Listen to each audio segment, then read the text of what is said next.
Good afternoon Kenya, this is Kenya News Alerts. Karibuni sana kwenye show yetu ambayo imeshikanishwa mbili. This is Kenya News Alerts. Why are they taking it to be a very difficult thing? That is difficult. Yeah, inaweza kuwa tu kitu rahisi yenye wanaweza do. Why are they doing this surely? Mimi nasikia vibaya.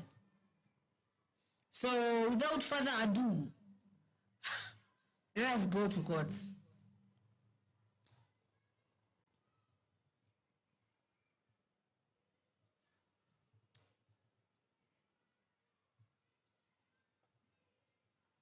Saying the respondent is likely to. There is a likelihood the respondent will. There is a likelihood the respondent did. Your Honor, that just goes on to show that there is no evidence. Like my senior put it, they are mere apprehensions. There is no any evidence whatsoever that has been brought to this court to support their arguments, and therefore they are mere statements which cannot be proved. So the conclusion of that authority, that is paragraph 14, and this is the upshot of this authority, Your Honor. I do not find that the police offer good reasons for the continued detention of the arrested person, because the matters they use to justify the detention, taking witness statements, obtaining call data, securing forensic reports, those are things that can be accomplished by the applicant without the physical need for the respondent. And that is why, Your Honor, we are asking that the application be disallowed, because the respondent is not physically needed for the applicant to carry out his duties.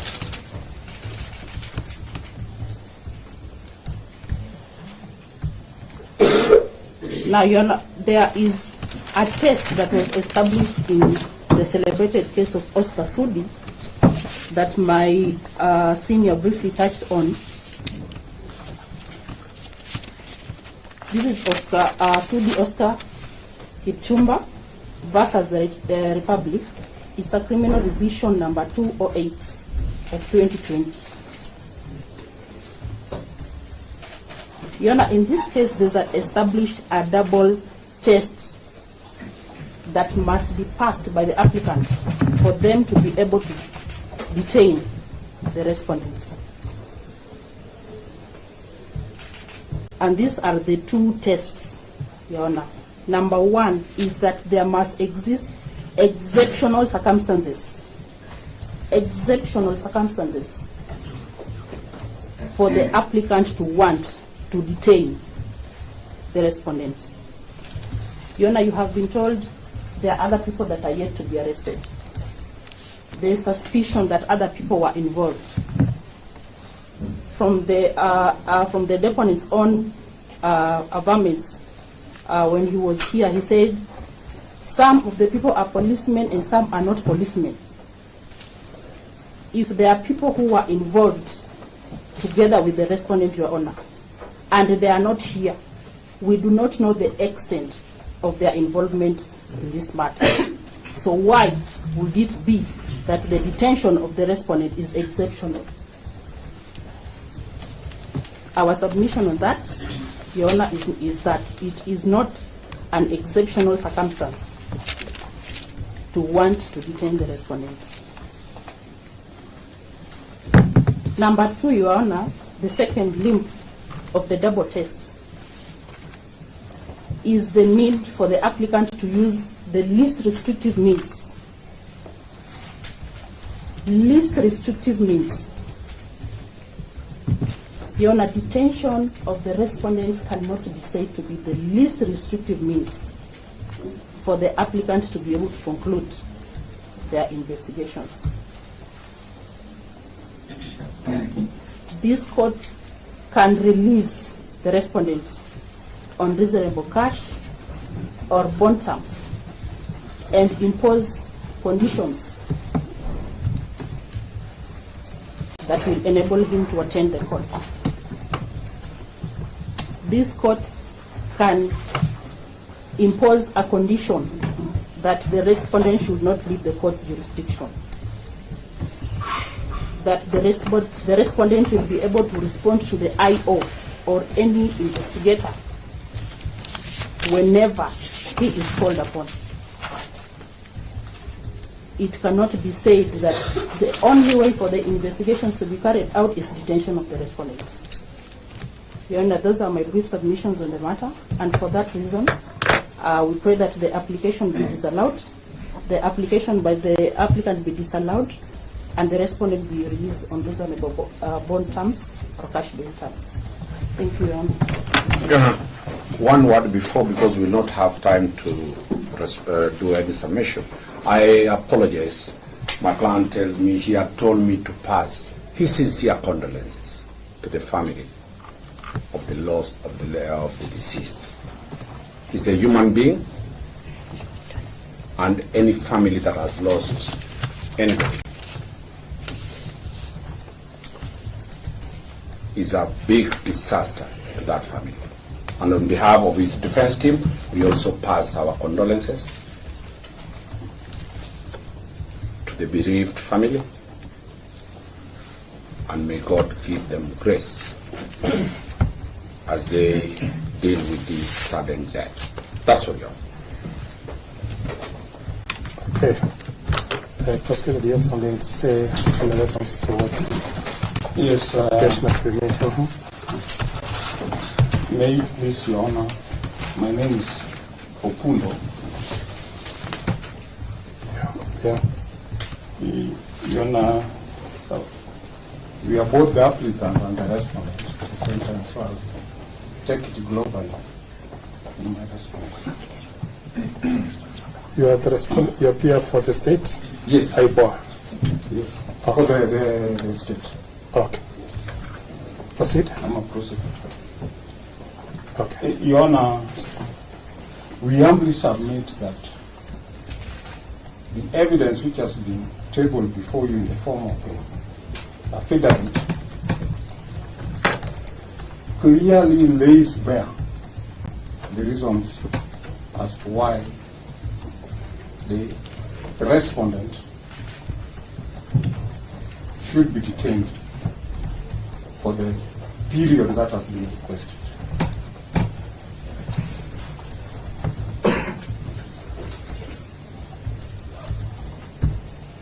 The circumstances leading to the investigation by IPOA is not in dispute. And this has been categorically stated in the affidavit. There is no dispute that life was lost. There is no dispute that the deceased died in a police at Central Police Station, to be specific. And this was confirmed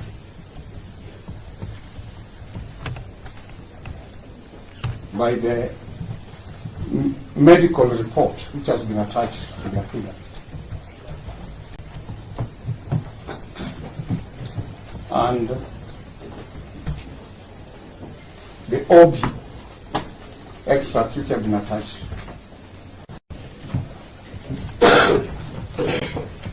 which clearly demonstrate that the deceased was removed from the police cell, taken to Bangapi Hospital, where he was proved dead. There is no intervening incident. There is nothing which intervened which could say that the deceased did not die out of the cell. That is clearly demonstrated. It has also been demonstrated in the affidavit that the respondent is the one who was manning the sentry at the time. There was no any other person. That has not even been disputed.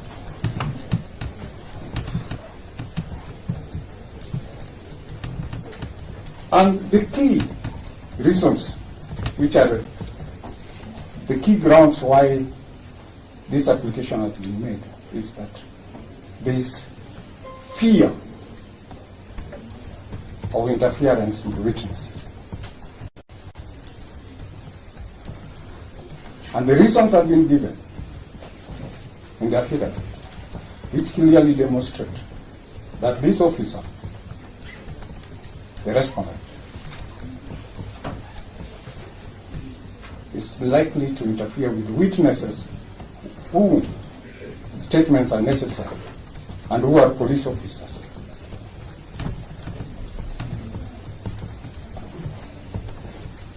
Your Honor, it's our humble submission that when it comes to the issue of rank, that's not what counts when it comes to interference with witnesses. Interference can take any form, any shape. You don't have to have influence or bear any influence.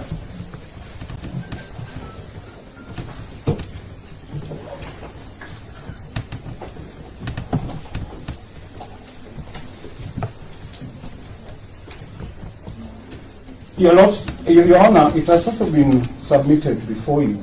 It has also been laid bare in the affidavit that the nature of the investigations are complex.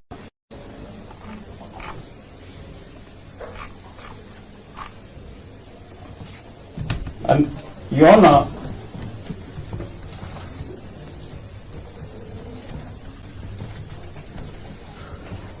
this court, and it has been decided in several cases, when the courts can consider granting such application. And these, I'll enumerate them. We'll give authorities, I'll give the citation.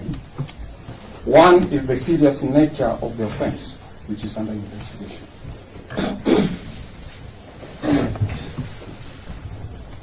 The second ground is early and sensitive stage of investigations.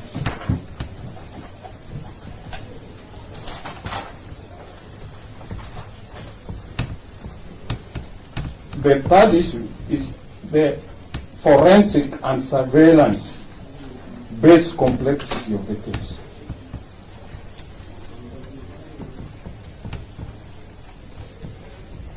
And finally, risk of interference with ongoing inquiry.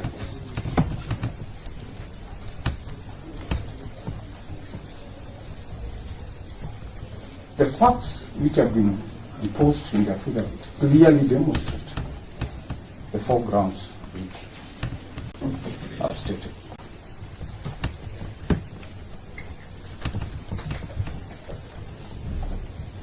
Your Honor, it has been submitted that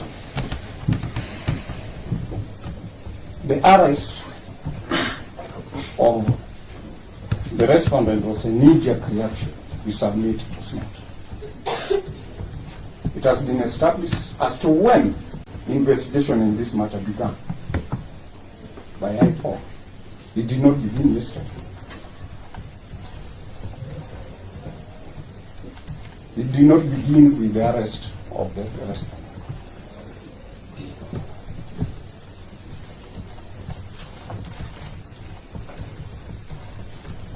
Your Honor, at this stage,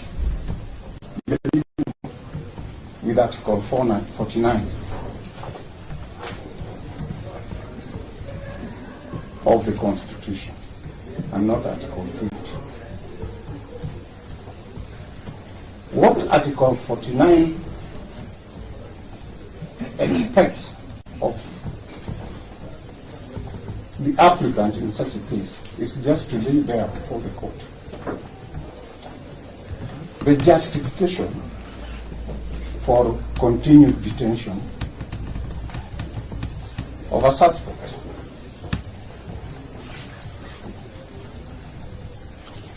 We are not talking about the rights of an accused person who has already been arraigned before the court, so as to apply the principles which are contained in the bail and bond, the guidelines which have been given.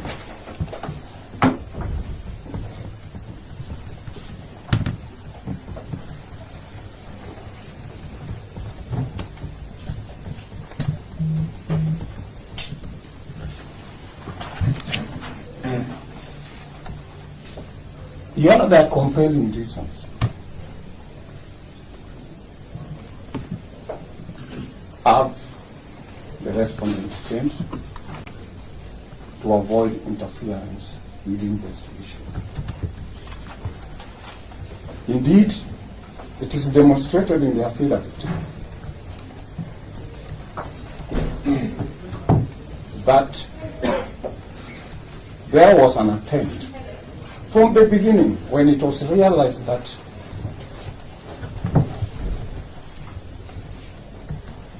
the theory of the suicide failed and it was established that the deceased was killed in a police cell.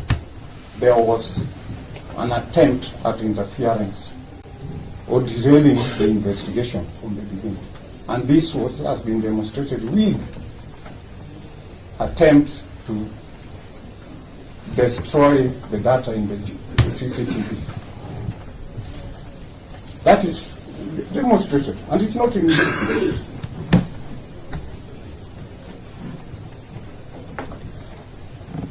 a person who from the beginning wants to destroy the evidence, that is a person who will go all the way to interfere with any kind of incriminating evidence which may be unearthed by the investigation.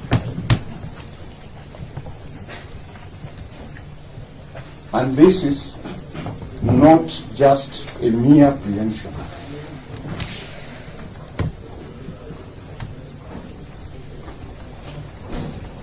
There's all the likelihood. Then it has been stated that there are other suspects who are include even police officers who are likely to be arrested. They are out there.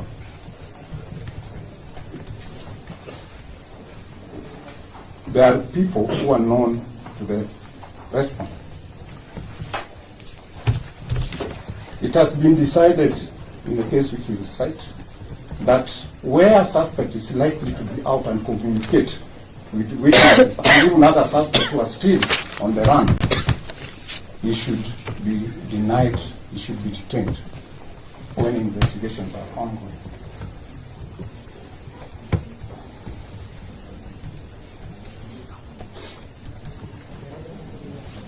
You know, the investigation in this matter is still at very early stage. And it has been demonstrated how sensitive this matter is.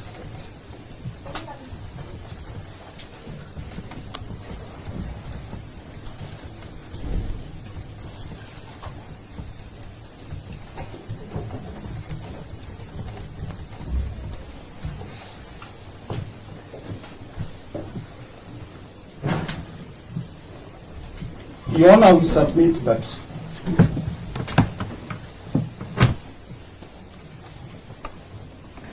there has been an attempt. It has been demonstrated that the investigating officers have been finding it difficult to retrieve information from the police officers.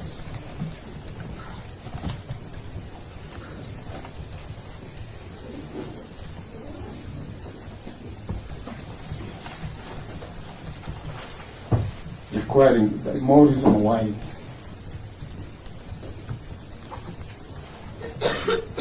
the suspect who is in custody should remain in custody for a few days, which have been requested.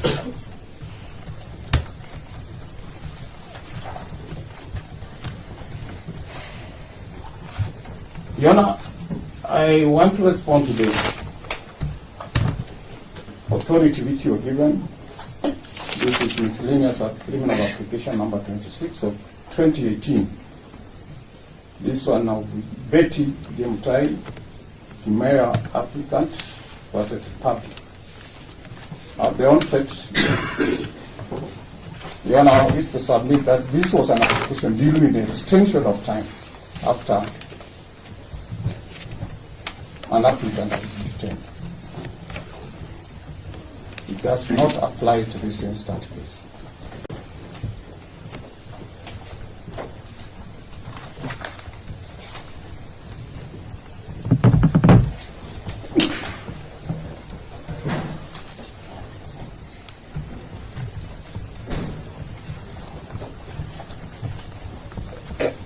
Your Honor, we submit that there are justifiable reasons for continued detention of the respondent before the court.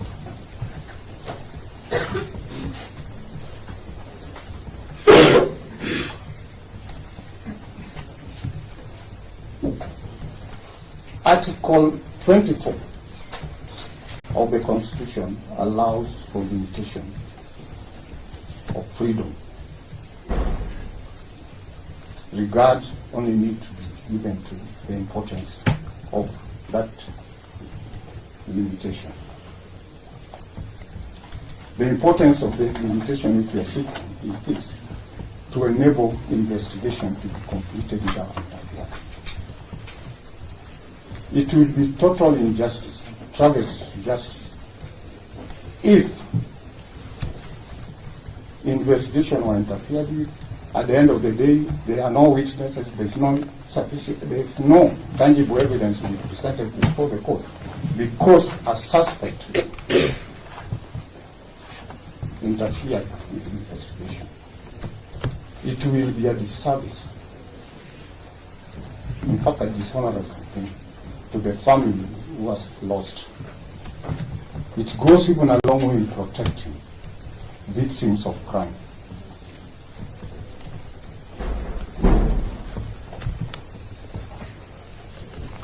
Which this court has a duty to do.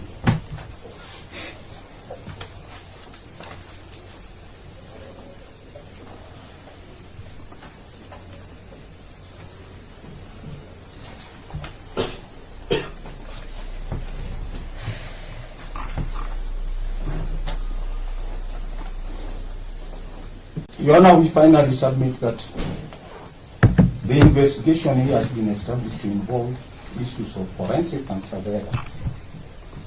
And part of it has been demonstrated in the affidavit that we take a process of trying to retrieve data which has been attempted to interfere. And it has been stated by the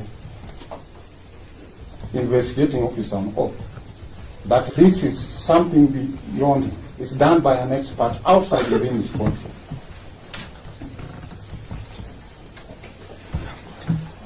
He may not have control over that. And the days which have been sought, Your Honor, are reasonable in the circumstances.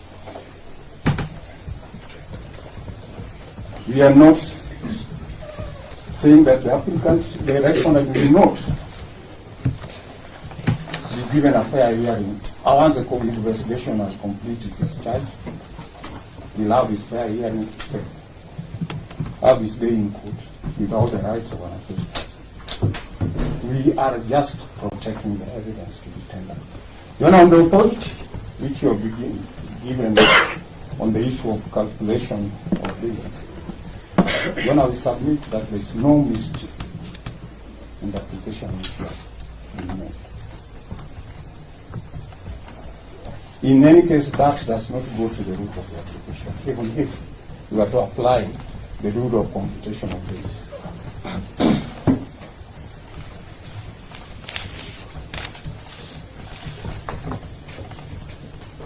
These are mere procedural issues and does not touch on the tangible aspect of the importance of carrying out investigation and requiring this.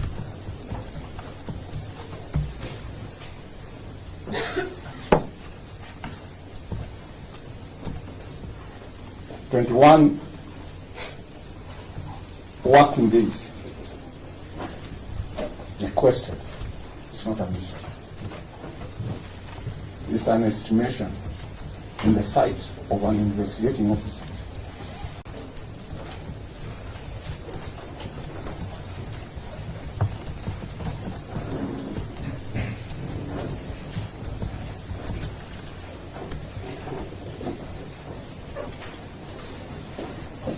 And this, to the investigating officer, could be just a matter of nomenclature. He could maybe, to him, he would have asked for 30 days. But it's worth it. It's granted, to be honest.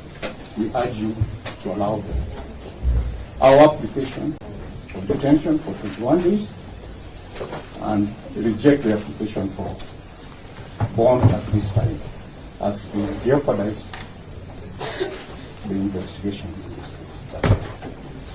All right. Anybody else again in the prosecution side? If I may, Yes. my name is Kinoti from I4. My Lord, let me first say we agree entirely with the submissions made by the learned counsel. Your Honor, a point of objection. I don't know under which provision an investigator will address you, because the investigators in this matter are IPOA. The officer who deponed the affidavit has given his side of the story. IPOA cannot submit. It is a preserve of the DPP. IPOA is a witness that we have cross-examined. And therefore, if IPOA has anything to say, let it hand over that to the DPP. Okay. The DPP should not cede ground to this crucial matter. IPOA cannot prosecute, it can only investigate. Article 157 mandates the DPP to be the mouthpiece of IPOA. Okay. So, Your Honor, we object to IPOA being allowed to address the court. This one I need a response from Nora.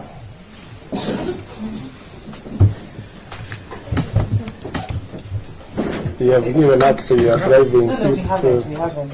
Yola. I thought our submissions were quickly given by Mr. Opunda. Yes, but I think I'd be honest. I do not know what the officer from my call wanted to submit on. Now, what we're saying is, if they are investigators, then they should also Yes, come through you. that is clear under Article 157. Yes. Mr. Kinoti, Your Honor, if I may.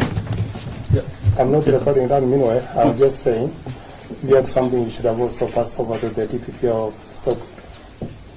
What's your take? That is fine, Your Honor, and indeed we are working closely with the DPP. But, Your Honor, for purposes of record in the law, the participation of IPOA in bail proceedings has been determined by the High Court. That IPOA can participate and address the court in the case of Republic versus Frederick Oleleliman, where IPOA was granted audience by the High Court in a decision, Your Honor, of the High Court in this case. You also didn't submit your decisions. So, Your Honor, the participation of IPOA in addressing the court is a matter that the High Court has settled. Yes, Your Honor.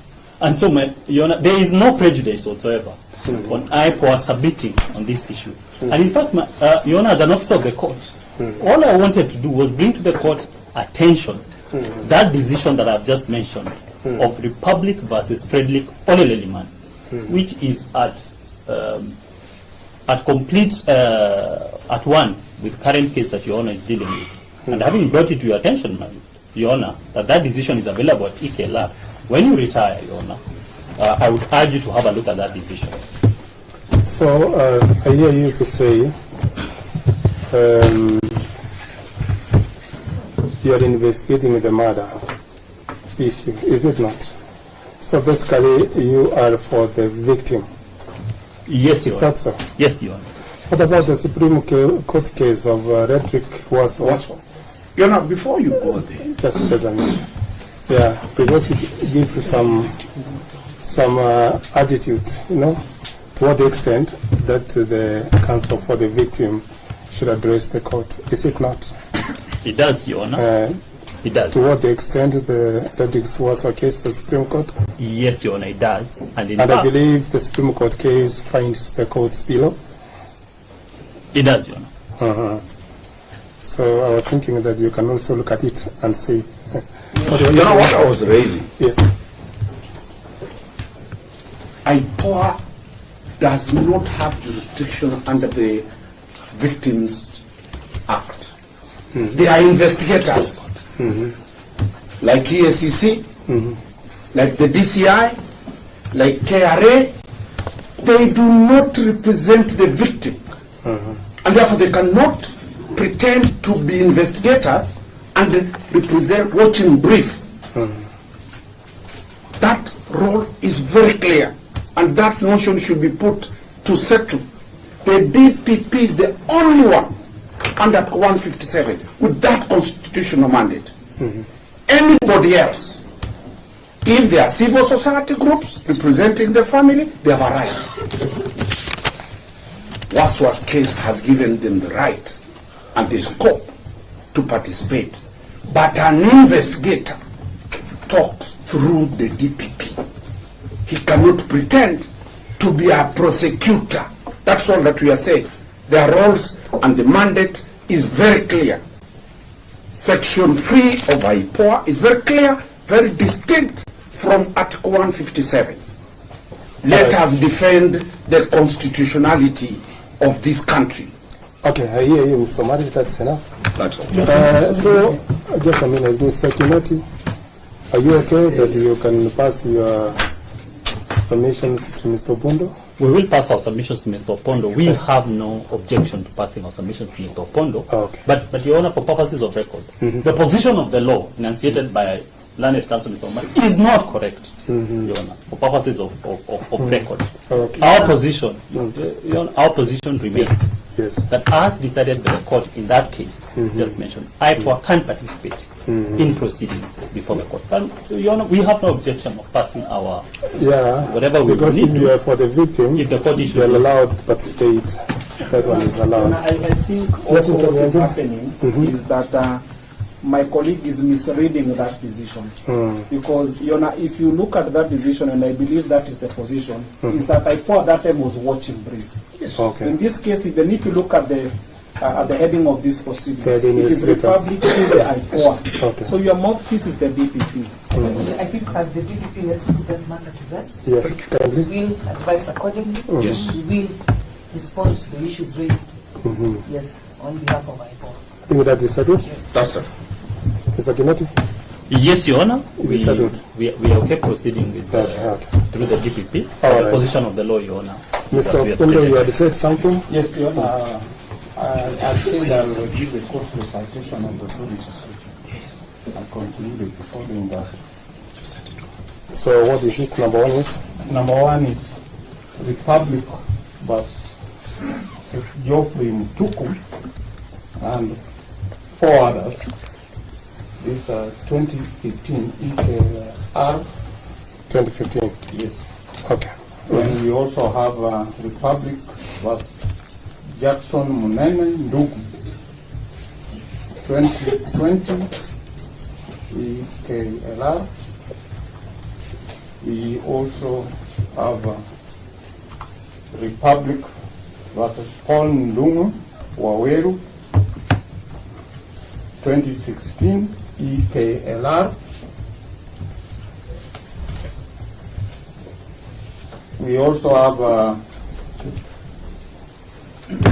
High Court at Nairobi, criminal case number 57 of 2016. That is Republic versus Frederick Lehman.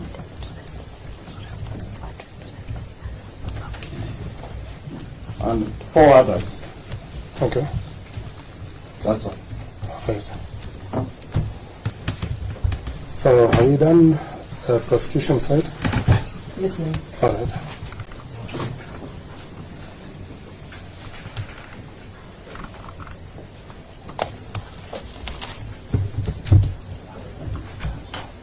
So, Counsel, I think this is a matter which has a lot of anxiety, and you have really submitted a lot. I can see you have been recording 20 pages of typing, so it means it's quite a lot. I need time to write this ruling. Yeah, so we shall take a date for the ruling, whether he's going to be in custody or released. Are we together? We are together.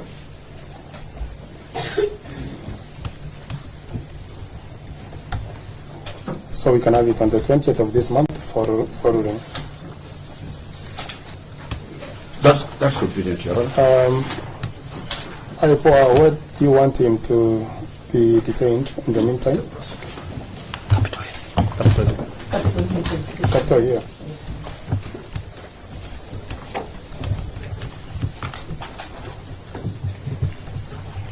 All right, we come back on that day for ruling, and I think he'll be in custody at Capital Hill Police Station until then. Your Honor, finally, yes, my client is still available for investigation. The days let the police not wait until we come, that they say they are, then anybody stop them from investigating. Our client is available to be investigated. All right, then we come back on 20th for ruling. Much obliged. All right. Can we have another file also?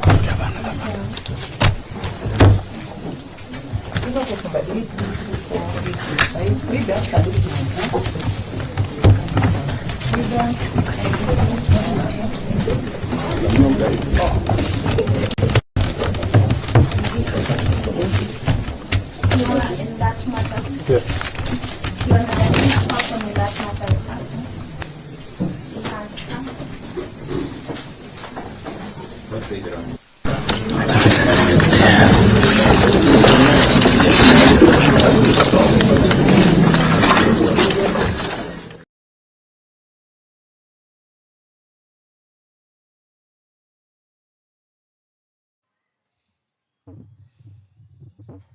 Adi 28.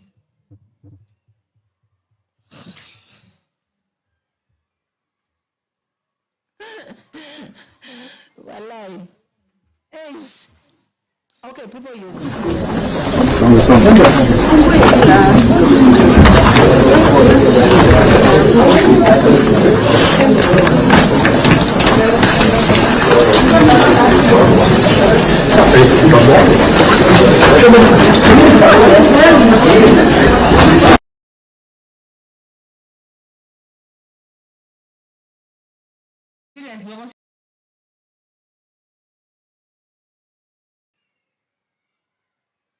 Guys, ndo mnameshikwa? Yes, ni yeye. Wale huyu ni yeye amepeanwa. Huyu ndo ameona the weakest wala. Sasa huyu ni part of the wenye alikuwa anamtosha. Atuelewi hiyo nini. Because I don't know where those who tortured him, where are they? Those who picked him up from home, where are they? Yeah, you know, to make these things at least, so limi naenda wapi? At least ningetuletea wale watu ambao, ule mtu ambaye alitumana, wale watu ambao walitumwa kwenda kwa kina Albert Ojwang kwenda kumchukua na kumleta huku Nairobi. We want to see those people. How many were they? And why were they sent to go and take Albert from their home and being transported to Nairobi? Okay? That is something that we should ask ourselves. Why are you bringing us one person in the court and we need all these people? IG kwanza inafaa kuwe hapo. IG kwanza inafaa kuwe hapo kotini. Anaitwaje huyu wa Aipoa kina Wanjiku na huyu mwingine Amin inafaa kuwe hapo. Lagat inafaa kuwe hapo. Okay? These all people should be aligned in the courts all together. Cause unajua sorry, amwezi tuletea mtu mmoja na hao watu walikuwa wengi wenye walikuwa wanafanya hiyo kazi. You are doing this because you know Albert cannot speak for himself now, but we are there like Kenyans. We will speak for him. We are there and we will fight for him until he gets or his family gets the justice. Okay? Atutaki vitu yenye mnakuja mnatufanyia hapa. You wanna make sure that hizi vitu zinashuka chini, zinanyamaziwa, alafu inakuwa hivyo. Kenyans we forget like we had a case ya fulani ya Albert. Bele Rex Masata siku hizi sikiki mahali. Why are you doing that? But you know when you forget we don't forget, okay? We don't forget. We will keep on reminding you whatever you did in which year, which month, which date. Okay, cases zinaenda hivi mnasema like this one imefika mpaka 28. Okay? That is 2 weeks to come or 1 week to come. So, guys,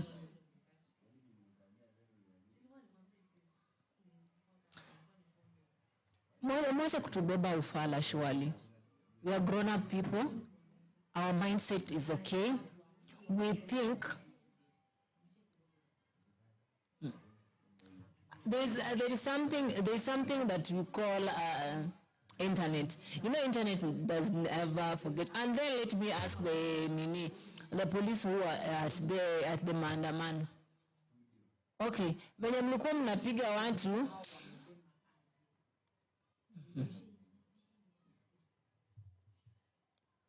So, guys, kuna kelele kwa background, that's why nimenyamaza kwanza wapige kelele zao.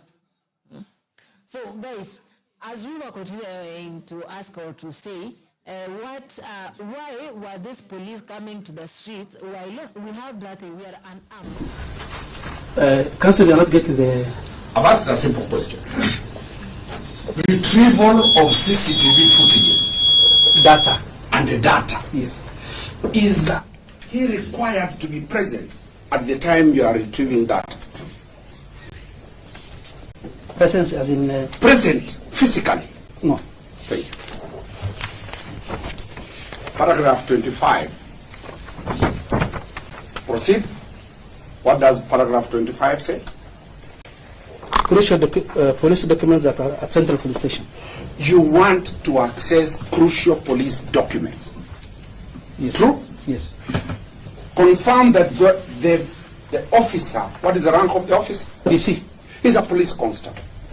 Is he in custody of any crucial document? If released, they can interfere. But there's a point. No, we are going to interference. Just I'm going slowly, my Jibril. Paragraph 25, we are talking of retrieval of police documents. Yes. And we have agreed he's not in custody of police documents. Those documents, yes. Thank you. Paragraph 26. Why do you want to detain him according to paragraph 26? Subject of mobile phones for forensic analysis. Can you confirm that you have his mobile phones? Yes. Will he be required when you are forensically extracting data? Will he be required physically? I'm not an expert to talk on that. I've asked a simple thing. I'm not sure. That's my answer. IPOA has his phones. Yes. True? Yes. Confirm that it is IPOA that will forensically extract data from the phone. Not IPOA, an expert. An expert? Yes. And confirm that that expert is not the respondent. Yes, but I'm not sure whether he will be required during the extraction or not. You've sworn this affidavit. Yes. Show where you have said that he will be required to assist the expert. Is there anywhere? No. Thank you. Let's go to paragraph 27. What is the reason you want to detain him for? Analysis of samples forwarded to the government chemist. You are saying you want to detain him because you are waiting for the results from the government chemist. Now we also want to take samples from him. Read that paragraph. Show me where you are saying that you want samples from him.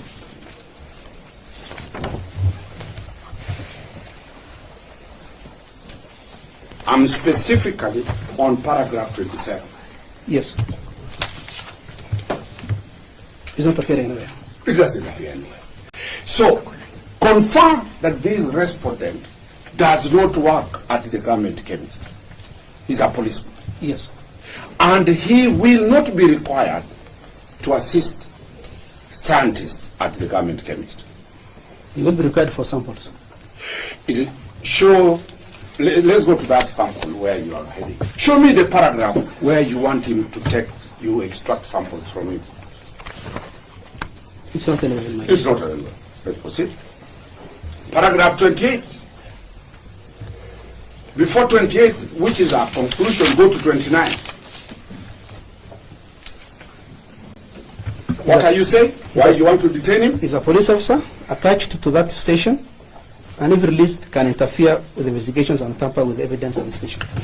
Have you attached any evidence showing attempted interference? But I did depend in my statement. I did depend in my statement We that are were interference. We are only asking a simple question. Yes. You deponed because you have material that made you depone. Have you attached those materials before the court? Is either yes or no? No. Thank you. Paragraph 30. What are you looking for? Paragraph 30, another reason? Other witnesses. The investigation is an applicant needs to interview other witnesses, including police officers from the station. And the respondent, being a police officer, if released on bail, is very likely to interfere with and influence the witnesses. You are saying you want to interview police officers? Yes. And we'll go one by one. Okay. The first limb is that you want to interview the police officers. No, other witnesses. There are other witnesses. Yes. And you have identified some of them are police officers. Yes. And confirm his rank is just a mere police constable. He has no authority over any police officer in this country. I can't say that for sure, because what I've defined my statement is that this thing was planned and we have not executed. reached there. Let us go systematic. Yes. I've asked you a simple question that he will interfere with police officers. And I've asked you this question. The lowest rank in the police, National Police Service, is a constable. And that constable has no power over any other. Some of my witnesses are also constables. The same rank with him. He can influence them. He That is can't the point I'm influence making. them.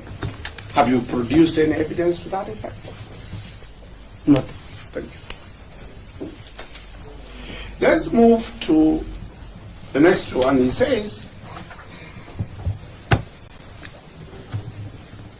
he is likely to interfere. Have you put anything to show that? As an attachment? Yes. No. We'll be concluding that that is apprehension later. Let's move further. Look at paragraph 31. Yes. What are you telling the court?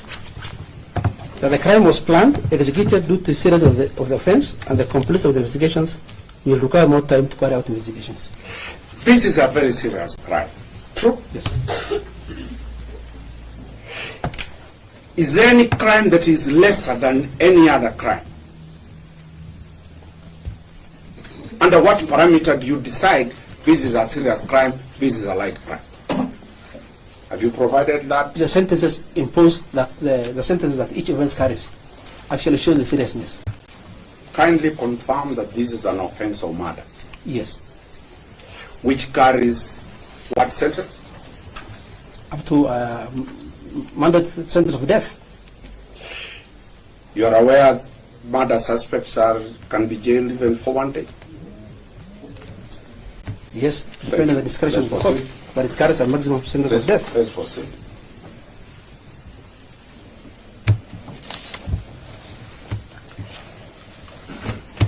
Paragraph 32. What are you telling the court? Key witnesses are police officers wielding police powers who from key persons involved are police officers wielding police powers who have engaged in a web of complex cover-up employing the blue codes of silence, and will require time to unravel the complex web through conduct investigations. And if released on bail, the respondent is likely to interfere with investigations. You have said the police, the National Police Service, roughly has how many police officers? I'm not sure. Roughly. 100,000? The whole nation. I'm not sure. There are more than 100,000. and you confirm that they have a blue code of silence. Read that. I'm talking specifically about this case. I've said, yes. Look at that statement. Key persons, you know, the word. Just a minute. Yes. Because some words are serious. Yes. You confirm that the police have a blue code of silence. I'm talking about specifically on this matter. Key police involved. That's what I'm talking about. I'm not saying the entire national police. I'm asking. Yes. Because this is an affirmation. Yes. And it's a very serious affirmation. Yes. When the whole national police service is being said that they have a blue code. Council, please do not mislead the court. There is no way in my affirmation we have indicated the whole national police service. Where is that document, that code? The blue code. Have you attached it? A code is like this criminal procedure code that exists. And that is why I'm asking a very hard question to you. You have alleged that there is a blue code of silence. Yes.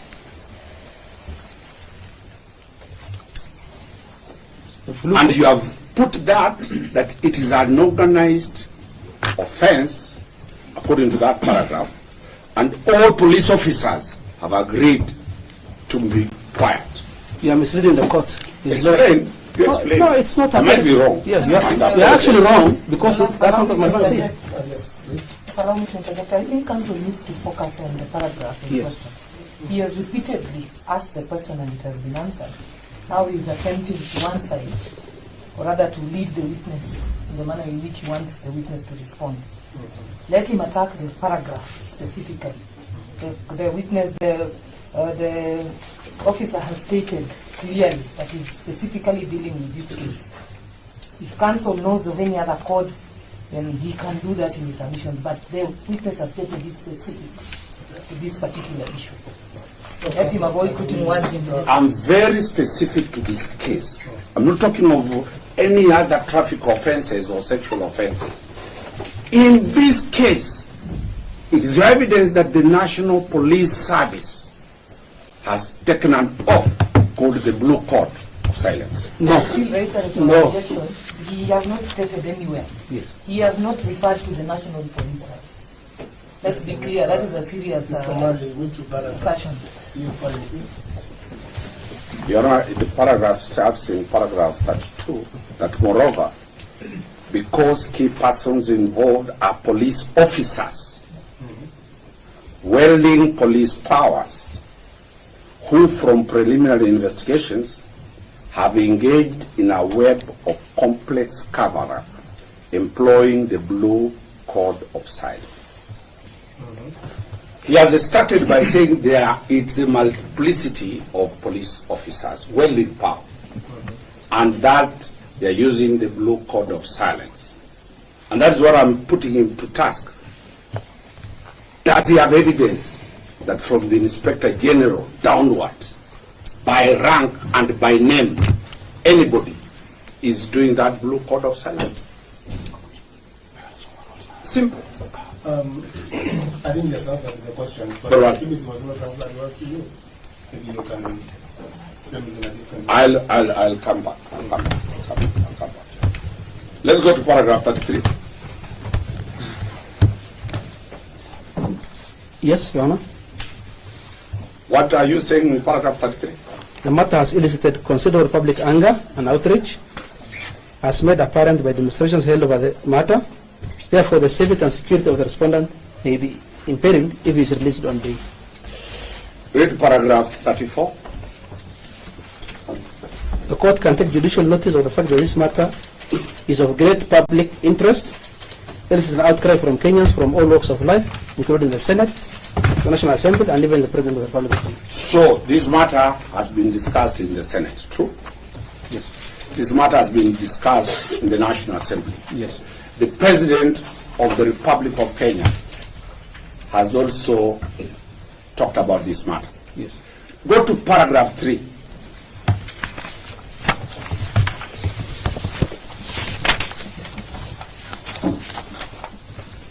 Yes. Tell the court your mandate and your powers under paragraph 3. IPOA is mandated to investigate any death or serious injury, including death or serious injury while in police custody, which are the result of police action or were caused by members of the service while on duty. Confirm that IPOA is an independent constitution. Yes. It is a constitutional entity that does not take directions. Yes. Other than from the DPP. We don't take direction from DPP. When you forward your file, the DPP either approves or recommends further directions. Yes. That is the only office that you can deal with. Is it your evidence that you are not acting out of your mandate, but you are acting out of the discussion in Parliament, Senate, and the comment by His Excellency the President? We are acting as per our mandate in section 6, 7, and 5. Is that paragraph supposed to be there? That's what I'm asking. Does it add any value? What we wanted is the court to take judicial notice of what is happening in this matter. Well, almost the last paragraph. Paragraph 36. Yes, Your Honor. What does it say? He was arrested on 12th of June 2025 and placed in custody at Capitol Hill Police Station, and he has been brought to court in accordance with the provision of Article 49(1)(f) of the Constitution. When was he arrested? Yesterday. Kindly, did he attempt to run away at the time of arrest? No. Where exactly was he arrested? At ACK Annex Gardens entrance. Which is the headquarter offices of what? IPOA. Was he brought under handcuffs or he walked himself there? Allow me to explain this. Yes, that's it. The previous day when he came to record his statement, yes, we were supposed to detain him actually, but because of the counsel that accompanied him, requested that we allow them, they go and he comes back to this response the following day. So we agreed on a time at 8 a.m., which he never honored. So by the time he got a wind that IPO have now want to arrest him, so he brought himself without being arrested. They are anywhere in your averment saying that what you agreed was not complied with? I'm under oath, and I've stated the truth to the court. Is there anything showing what time you required it? He was present with his advocate. Can confirm. And you confirm that he came himself? He was with an old man. With a relative, I think. A relative. And you locked him? We arrested him because he got a wind. That's what I'm saying. Yes. He got a, he brought himself because he got a wind that we want to arrest him. You want the court to believe that IPO has information. People can leak that information. The same was stated. That's scaring to Kenyans. No, if somebody can know what IPO don't listen to the court. No. We publicly stated in the parliament that 3 arrests will be made. You give the names? I don't remember. I don't recall. It was the chairman who was making the statement. I don't recall whether he gave the names. Probably the document that he gave had the names. Do you have a problem for the respondent to be released on bail? Yes, I do. I'm officially going to make an application for him to be released on bail. Why will you oppose bail? Based on what I've stated in my affidavit. I have taken you slowly of why you need him, and you have not proved any reason of him being with you physically. That is your interpretation of my. That is your interpretation of my answers. Well, we can now submit over. We are through with it, unless the state wants to re-examine their witness.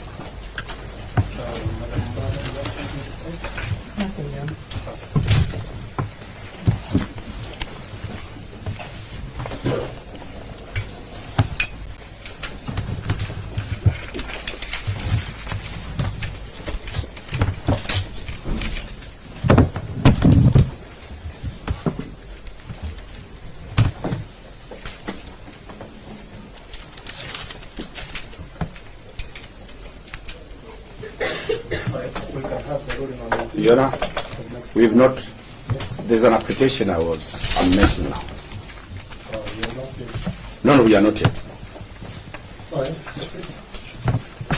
You know, the respondent wishes to make an application for him to be released on bail and reasonable bond terms. On the following basis, there has not been established any compelling reasons to warrant the respondent to be detained for 21 days.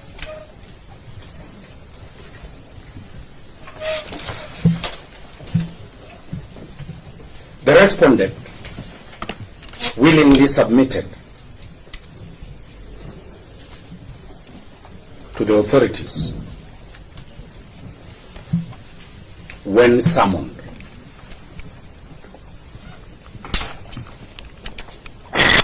The respondent is a serving police officer.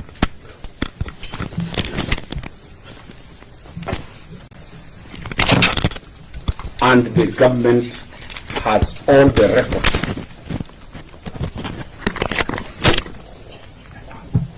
You know, you can discharge Jibril because we will take long to make our submissions. All right. So you are done with him? We're done with him. I think you can now leave. Thank you. Thank you. Thank you.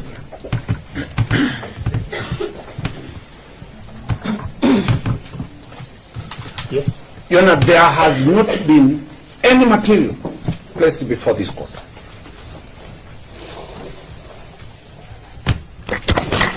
to show an attempt to interfere with the investigations.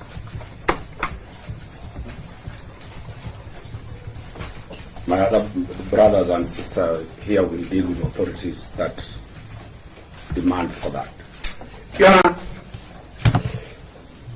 this detention of 21 days is a plea detention.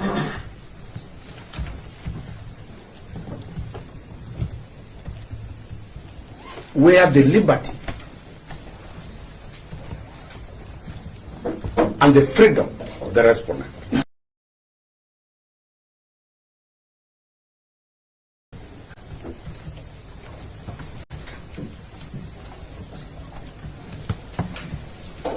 the purpose of bail and bond is to ensure the attendance of the respondent before this court.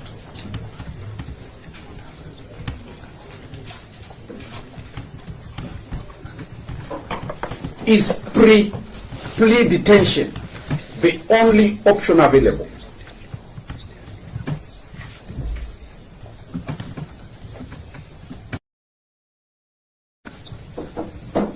To the state. You know, that has been dealt by, in the case of Oscar Sudi, by then Justice Professor Ngugi. My other sheet should deliver that authority and put the citations very clearly. The state cannot now say it cannot prevent interference with witnesses.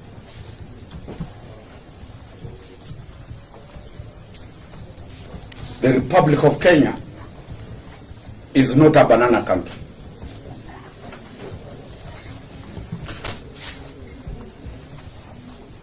That the state is scared of a citizen being out.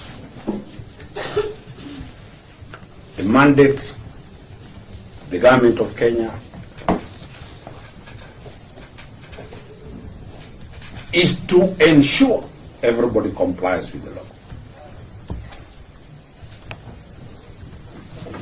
So the government cannot come to court that we fear he's going to interfere.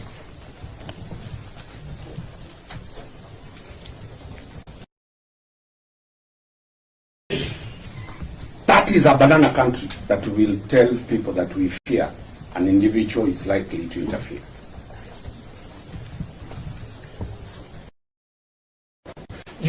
If the respondent interferes, the bond terms will be cancelled and the state will come to court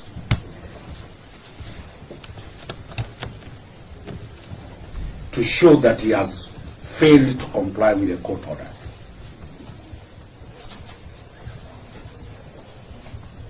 Your Honor, you are aware of the celebrated case of Michael Oyamo at the Court of Appeal, where the Court of Appeal was very emphatic that the court has jurisdiction, has power to impose conditions.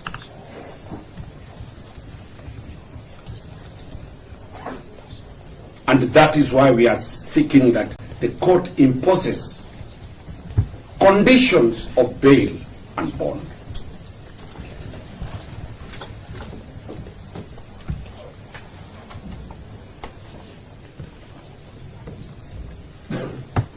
Your Honor, the fear of the state is a fear of a police constable.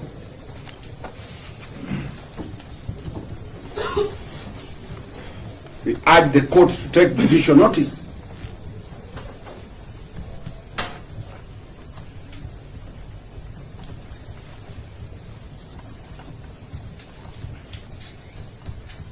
that people wielding massive powers in form of cabinet secretaries, sitting governors, heads of state at the ICC, when Kenyan leaders were taken to the ICC, they were released on bail.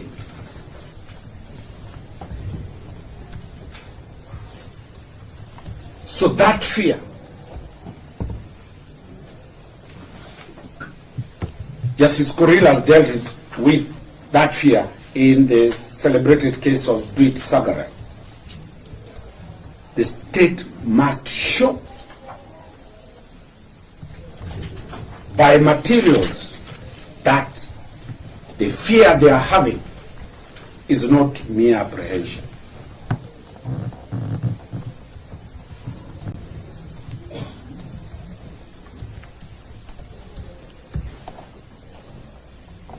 Then that this respondent can be released on cash bail, and the court orders he does not step. He does not step near Central Police Station.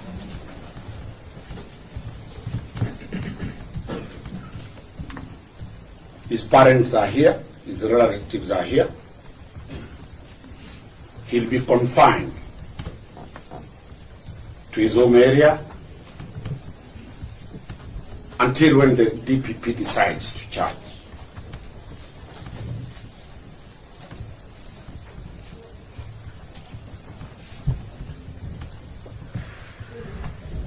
Your Honor, we urge the court to stand firm and treat the respondent the same way all other accused people or respondents appear before you, so that it does not look that there is discrimination and there are two parallel laws for the mighty and for the constables.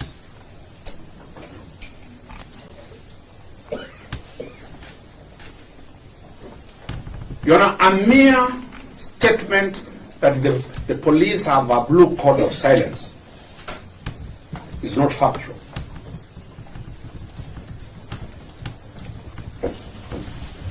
It is a statement made to hoodwink the court.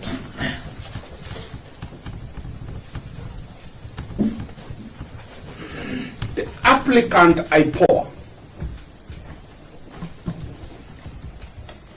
is seeking 21 days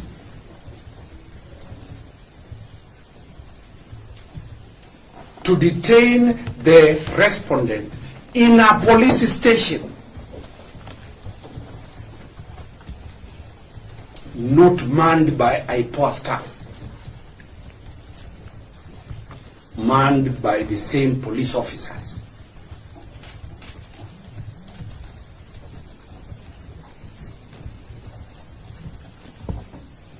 At one hand, IPOA is confident with the police that remand him in police station.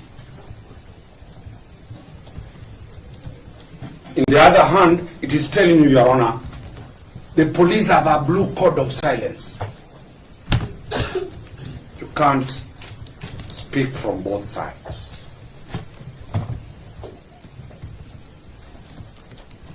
Your Honor, this country, as citizens of this country, every government entity operates within its mandate.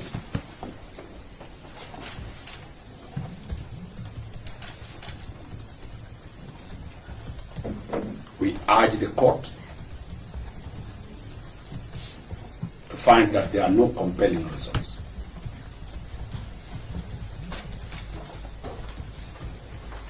Your Honor, the Judiciary Handbook on Bail and Bond,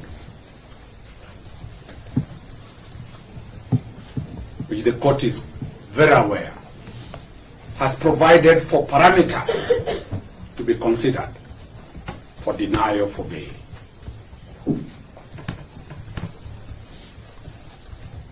None has been presented before you.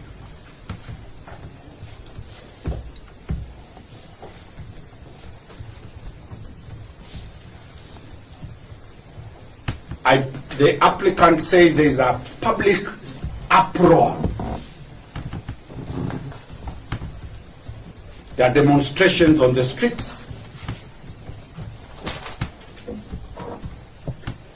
This matter has gone to the Senate. It has gone to the National Assembly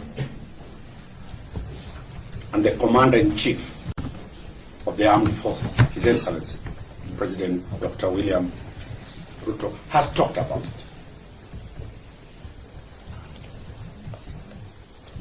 It is our submissions that out of that, this is a knee-jerk reaction to show everybody and the people are talking that we have arrested somebody.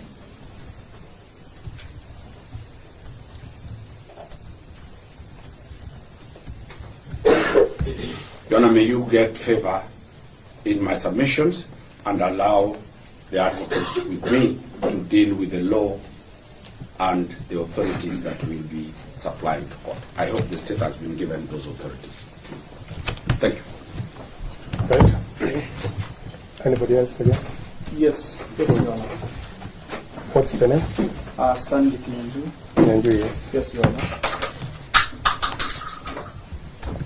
Yes, and Your Honor, I associate myself with the submissions of my senior, Mr. Dunstan Omari.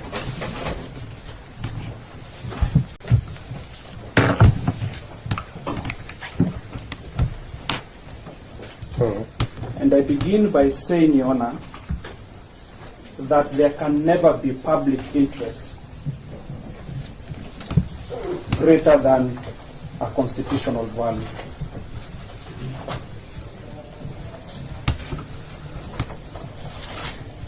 That being said, Your Honor,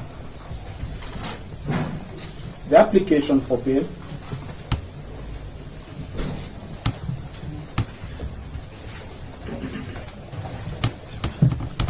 is grounded on two principal instruments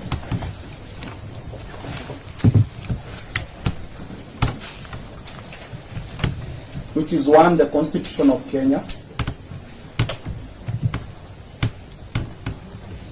and two, the bail and bond policy guidelines.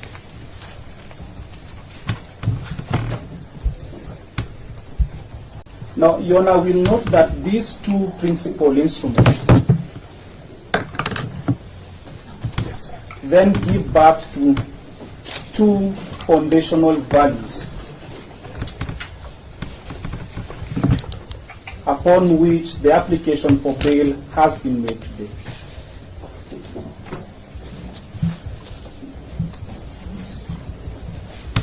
The first foundational value, Your Honor,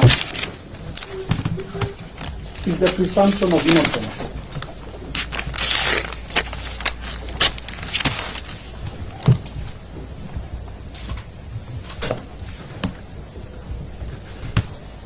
And the second, Your Honor, is the fundamental right to liberty.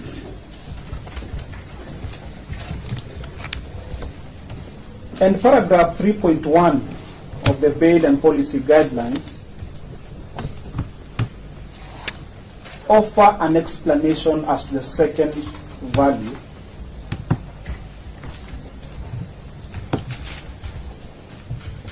and goes on to tell us that pretrial detention, such as the one that this court is being invited to make, should be the last resort.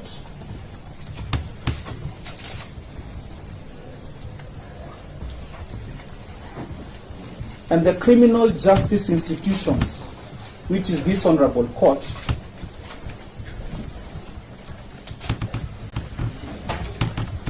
should make every reasonable attempt to avoid subjecting a suspect to pretrial detention.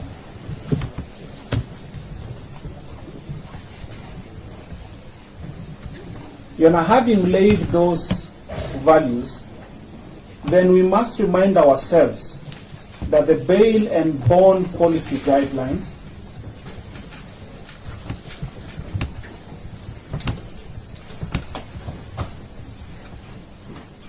are guided by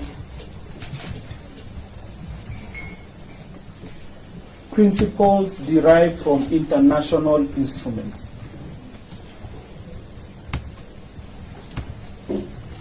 Instruments and practices, Your Honor. And I say that noting that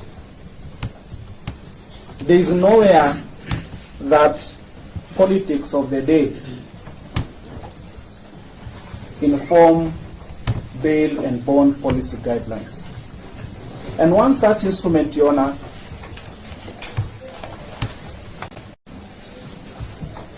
footnoted at footnote number 20, is the African Union draft guidelines on the use and conditions of police custody and pretrial detention in Africa discussion document of February 2013. And then Your Honor will note that at that time, these guidelines were not yet adopted, but were later adopted in what became to be known as the Luanda Guidelines of 2014.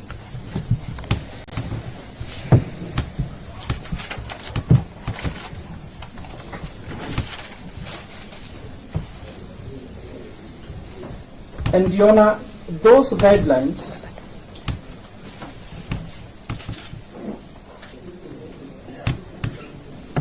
identify three questions.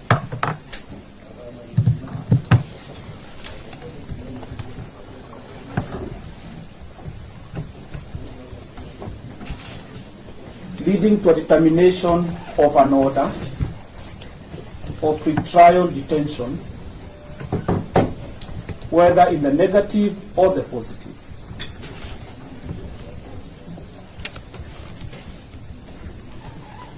And one cannot help, Your Honor, but notice the correlation between those three fundamental questions with the fundamental values as earlier on stated. And one captured that paragraph 10b of those regulations is the same value, or rather the question of which is the last resort.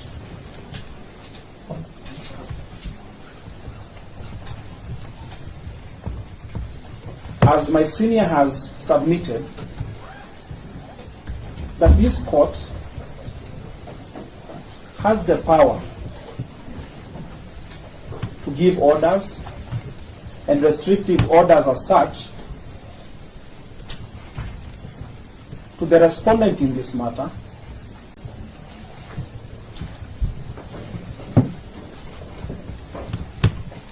from appearing or being seen anywhere near the scene of crime.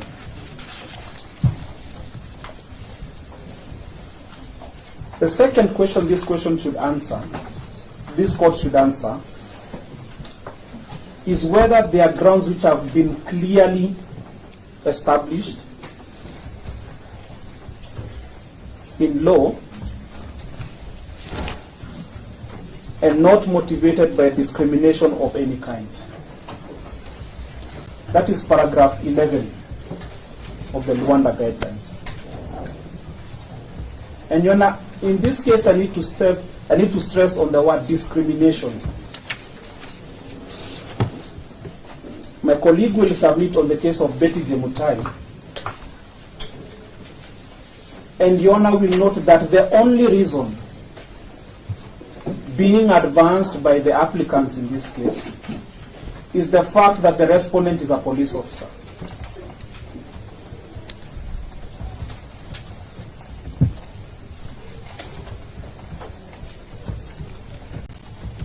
Your Honor, if that is not discrimination, what is? And third, that is the last question this court should consider, are there any reasonable grounds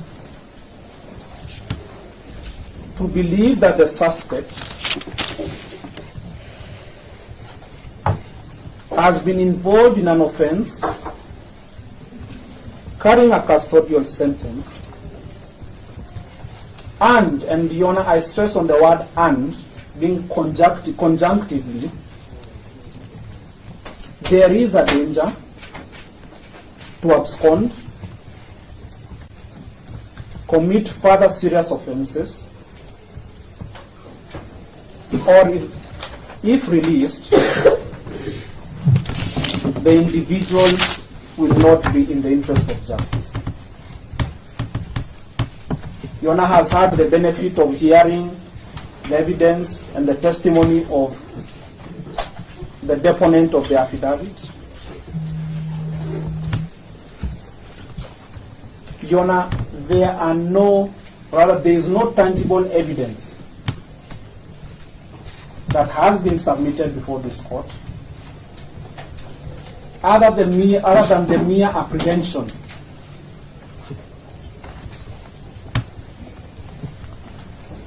that the respondent is likely to interfere with investigations.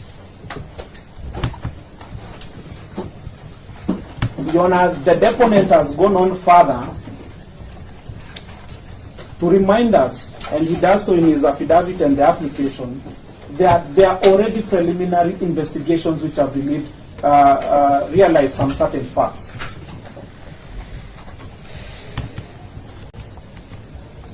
Those facts are not within the court's knowledge. And there is not even a single attempt to inform us why, in the application of denying someone liberty, the information gathered is not before this honorable court.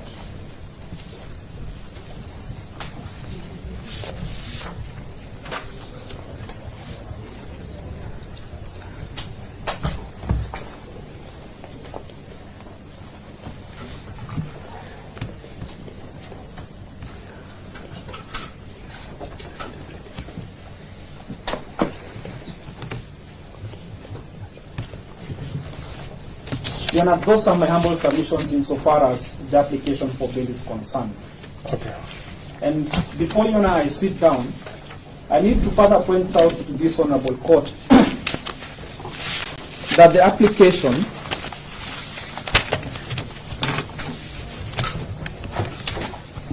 Your Honor, if you look at prayer number 2 of that application, which is the substantive prayer, asks that this court, that the respondent be detained at Capitol Hill Police Station or any other police station within the Republic of Kenya as the investigations may dictate for a period of 21 working days. Your Honor, one can, if you are not keen enough, one will miss the mischief in that prayer. And the mischief is in the wording of 21 working days.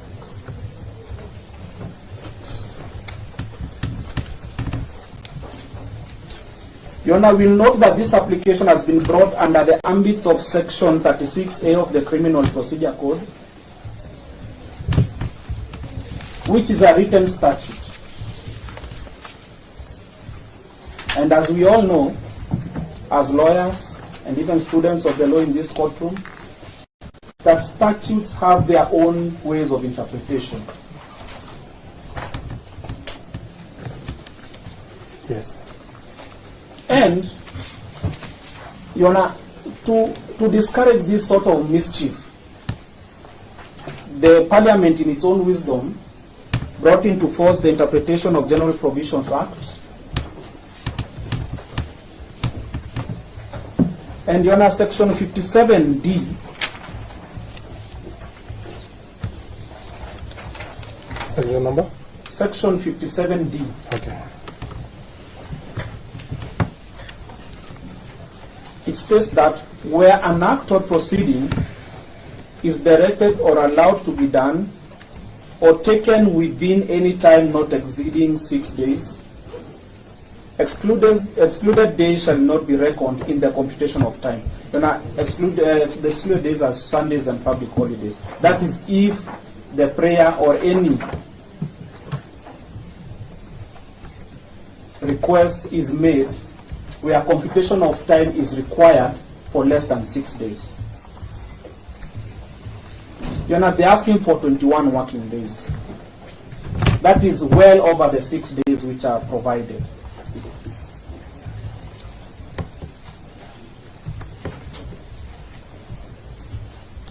And Your Honor will note that this question was addressed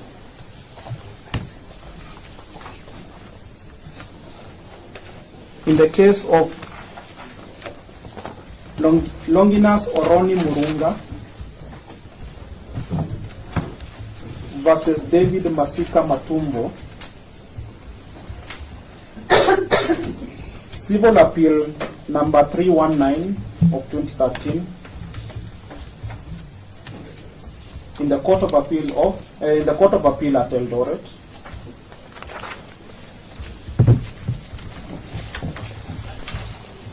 And Your Honor, paragraph 12 of that decision goes on to explain, so that for the benefit of the applicant, they do not perhaps wish to proceed with this mistake in another case, that the section 57 is very clear, and in fact it goes in tandem with Article 259(6) of the Constitution in terms of computation of time. Therefore, it is my submission that the application as framed, we are all aware that we are bound by our pleadings.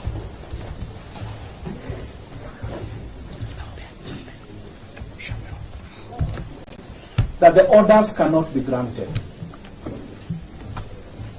As such, the application is incompetent.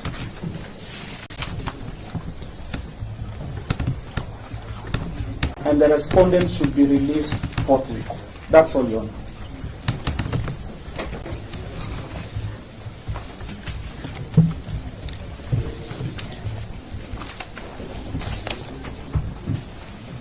All right. Your Honor, may I? Oh, you want to say something? Yes, and let me say something. Can you remind me your name? Yes, Mr. Sophie Nekesa, Your Honor. Okay. I will be very brief, Your Honor. I want to deal with the applicant's reasons for detention. Okay. As defined from paragraphs 31, from paragraphs 24 up to paragraph 31. Your Honor, those are the reasons the applicant has put forth to this court as for the reasons for the need to detain the respondent herein. Your Honor, my submission is that all those reasons listed from paragraph 24 to paragraph 31, for all those reasons that they have listed, they do not need the respondent for that. Your Honor, this matter, or rather my submissions, are based on the authority which I have served the DPP, Betty Jemtai. This is a miscellaneous criminal application. Betty Jemtai Kimeyo versus the Republic. This is a miscellaneous criminal application number 26 of 2018. Your Honor, there are three things, or rather three important action points that I wish to address from this authority. Yes. Miscellaneous criminal application number 26 of 2018. Betty Jemtai here. Yes.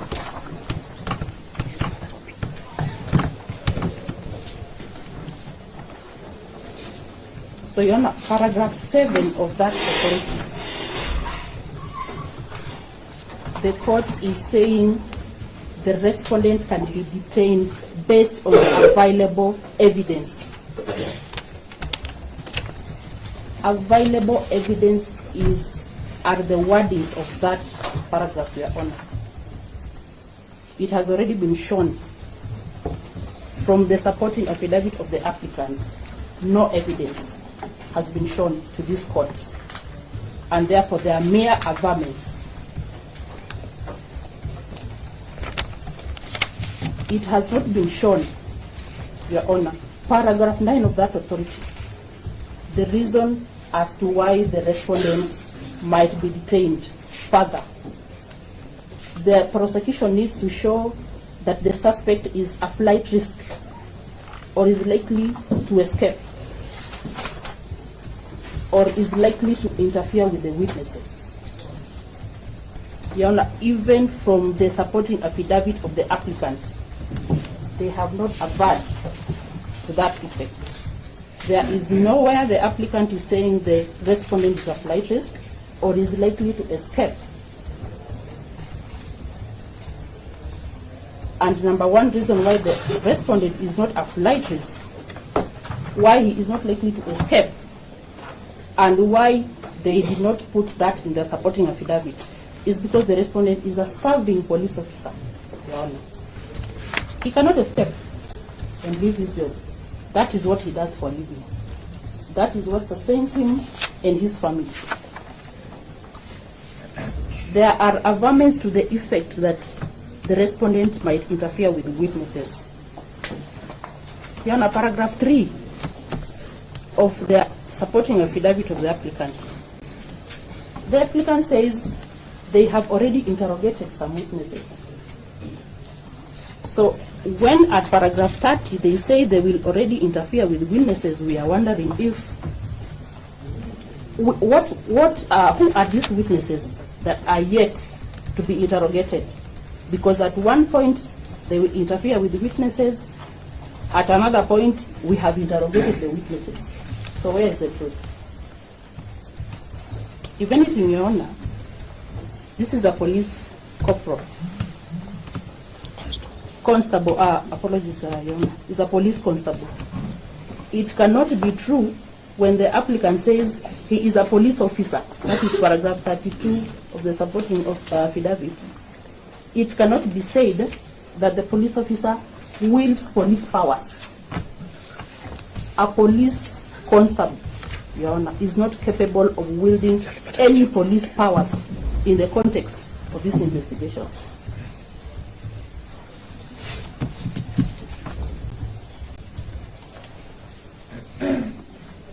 So, Your Honor, if we read the supporting affidavit from paragraph 15 all the way to paragraph 22, Your Honor, the applicant is saying the respondent is likely to. There is a likelihood the respondent will. There is a likelihood the respondent did. Your Honor, that just goes on to show that there is no evidence. Like my senior put it, they are mere apprehensions. There is no any evidence whatsoever that has been brought to this court to support their arguments, and therefore they are mere statements which cannot be proved.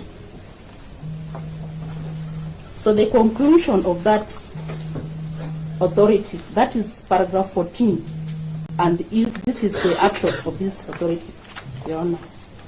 I do not find that the police offer good reasons for the continued detention of the arrested person, because the matters they use to justify the detention, taking witness statements, obtaining call data, securing forensic reports, those are things that can be accomplished by the applicant without the physical need for the respondent. And that is why, Your Honor, we are asking that the application be disallowed, because the respondent is not physically needed for the applicant to carry out his duties.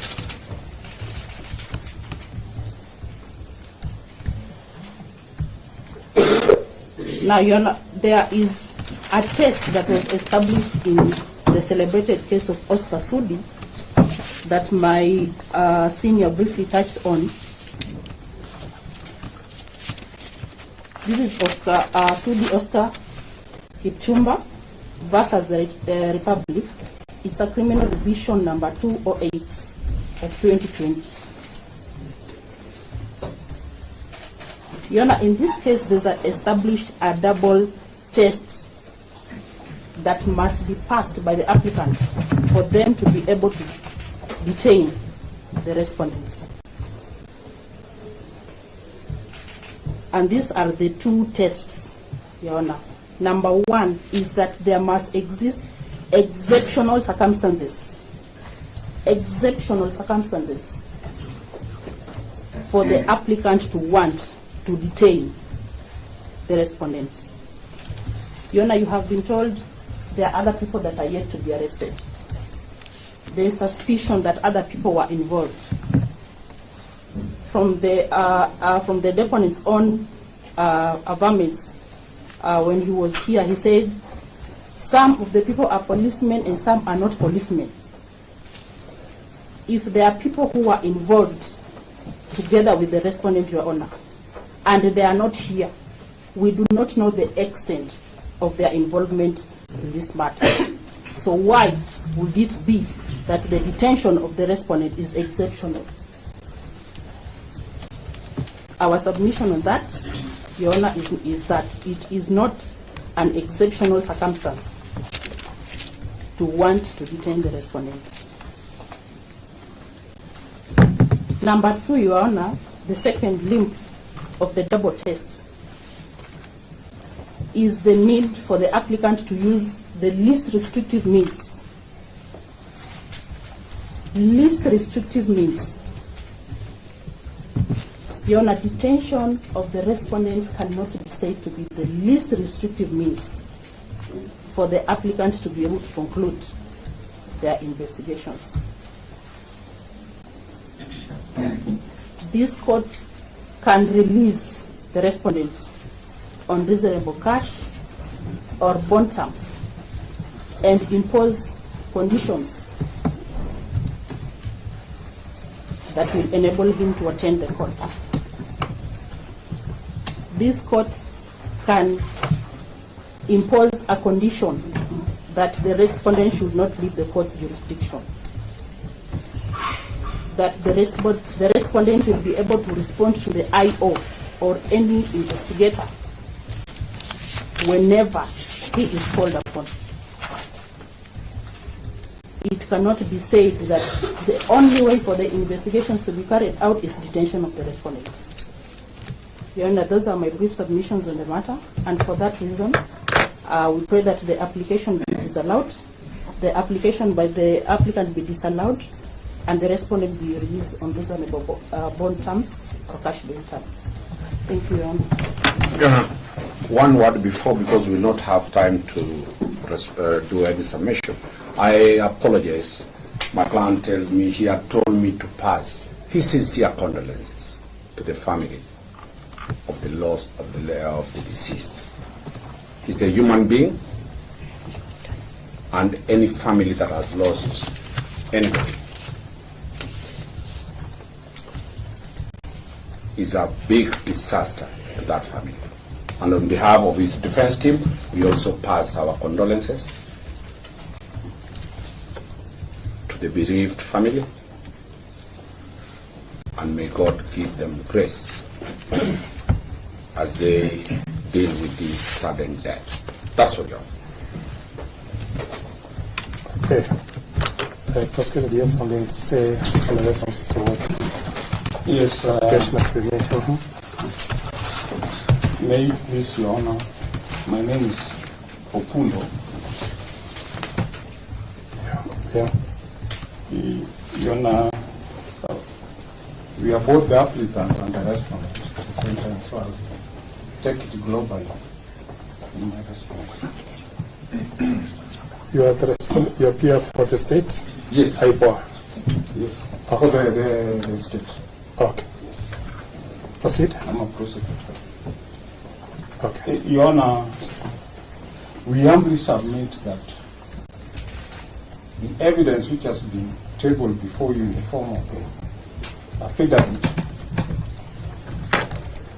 clearly lays bare the reasons as to why the respondent should be detained for the period that has been requested.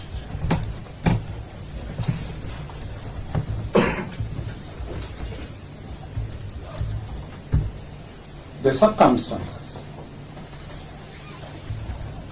leading to the investigation by IPOA is not in dispute. And this has been categorically stated in the affidavit. There is no dispute that life was lost. There is no dispute that the deceased died in natural disaster. At Central Police Station, to be specific. And this was confirmed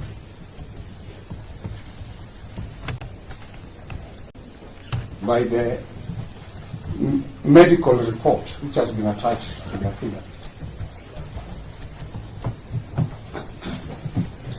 And the OB extracts which have been attached.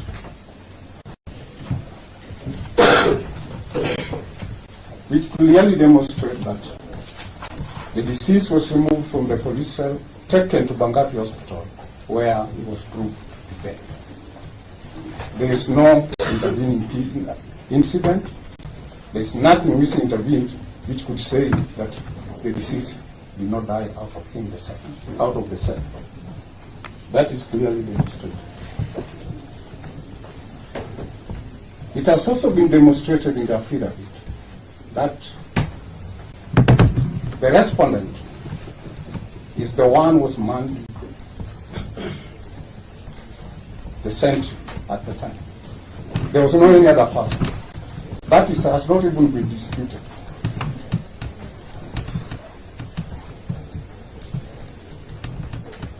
And the key reasons, which are the key grounds why this application has been made, is that there is fear of interference with witnesses. And the reasons have been given in the affidavit, which clearly demonstrate that this officer, the respondent, is likely to interfere with witnesses whose statements are necessary and who are police officers.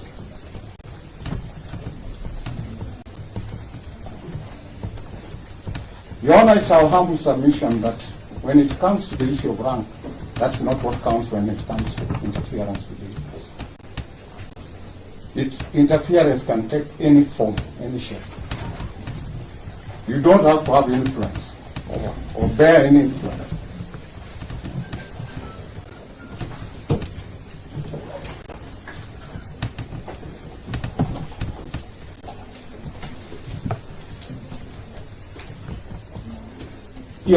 Your Honor, it has also been submitted before you.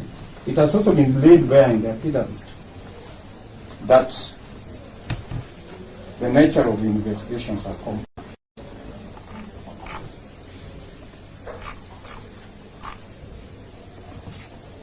And, Your Honor,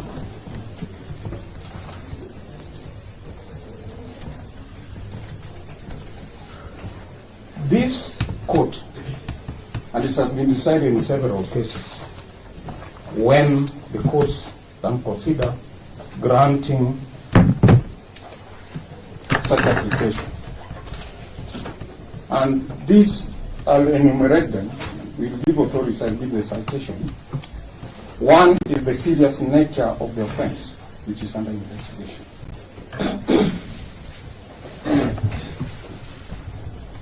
The second ground is early and sensitive stage of investigations.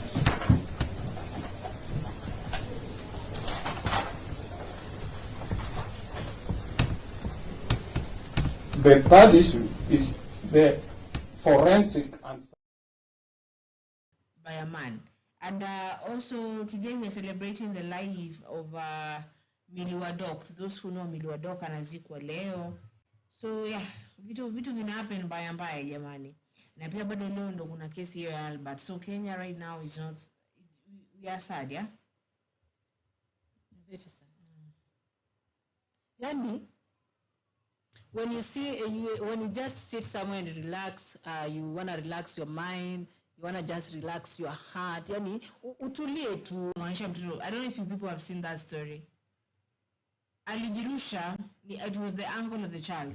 Alikuja amelewa. Ndio nakuambia Zulfa, never trust someone. I trust no one. Never. When it comes to my children, I trust no one. What? No one. In fact, I only trust myself. And sometimes I ask myself, do I even trust myself? You know? Because I'm also a person. You know, mimi, by the way, what does sometimes means you trust kwenye watoto wangu? It's better than niambie mtoto mse enda tu cheze mama. I'm a baba. Because I'm still human, I'm not perfect. But a child should not end that way. Mtu anakuja anachukua mtoto wako anajirusha naye from second floor na anafika chini anamgonganisha chini. Anamgonganisha chini mtu kufika hospitali pronounced dead. Really? It is not good. And then women, to my fellow women, this is my message to you. When you are married, when you are dating, when whatever you are doing actually, sometimes, or not even sometimes, always speak to the people what is happening to you, because some things can be happening to you and they are so bad. And when you explain to some people near you, those people who you know are easy vitu hazitaenea, but they can help you in a certain way, please just talk. Okay, usiache vitu zikikufanyikia ati because unaficha siri za marriage zako sana, but there are so nasty things that are happening in your marriage, in your relationship, in your whatever, anything. Sawa, please ongelesha mtu mmoja, mwambie by the way mimi napitia hivi na hivi na hivi. You see now Amili venye alipitia kudungwa mashindano, mtu anaenda kufanya vitu zingine and then sasa damu ikafanya ile kitu ilifanya and then she has left young children. So sometimes speak. Wewe say miss what? Mimi nikiwa na shida kwangu my friends siju kunyamaza. Tunaonanga tu death ndio inakuja. That is now my problem. My friend, jana nilipigwa coffee msee. Hiyo coffee hizi nikalisha kwa hii boma. Mimi no. I think but I'm that kind of person that doesn't talk actually about. you know, I talk a lot, but I never really talk about things that were happening to me. Na ukiona msee, mimi ukinipiga kofi leo kesho nipate. Ukinipiga kofi sahi, next time utanipiga ngumi. These are some of the things that are going on in Kenya right now. And this is hiyo story ya mtoto mdogo lazima tungeongelelea hiyo nayo. Nimetoka kutumia hiyo story sahi. How dare you do that to a child? Sababu umekosana na wazazi wake, so you have to repay through the children. Really? So sad. It is so sad. Wengine wanatuchanganya hapa. So Albert, wapi justice ya Albert surely nyewe? Mbona mnatusumbua akili? Mbona mnajaribu yani mnatuletea huyu James hapa? Ndio mtu confuse akili. See, James is not the bad. Thank you. Who did that for him? Are you scandal? Wale wako wapi? Mbona hawataji hao? We wanna know. Aya, nani aliona hiyo nini kwanza, hiyo tweet wa kwanza? Aya, nani alikuja akapeana hiyo order ya James kuendewa? Na alituma nani na nani na nani? Na nani na nani walienda kweli? Wakamchukua, wakamweka kwa gari, wakamleta mpaka.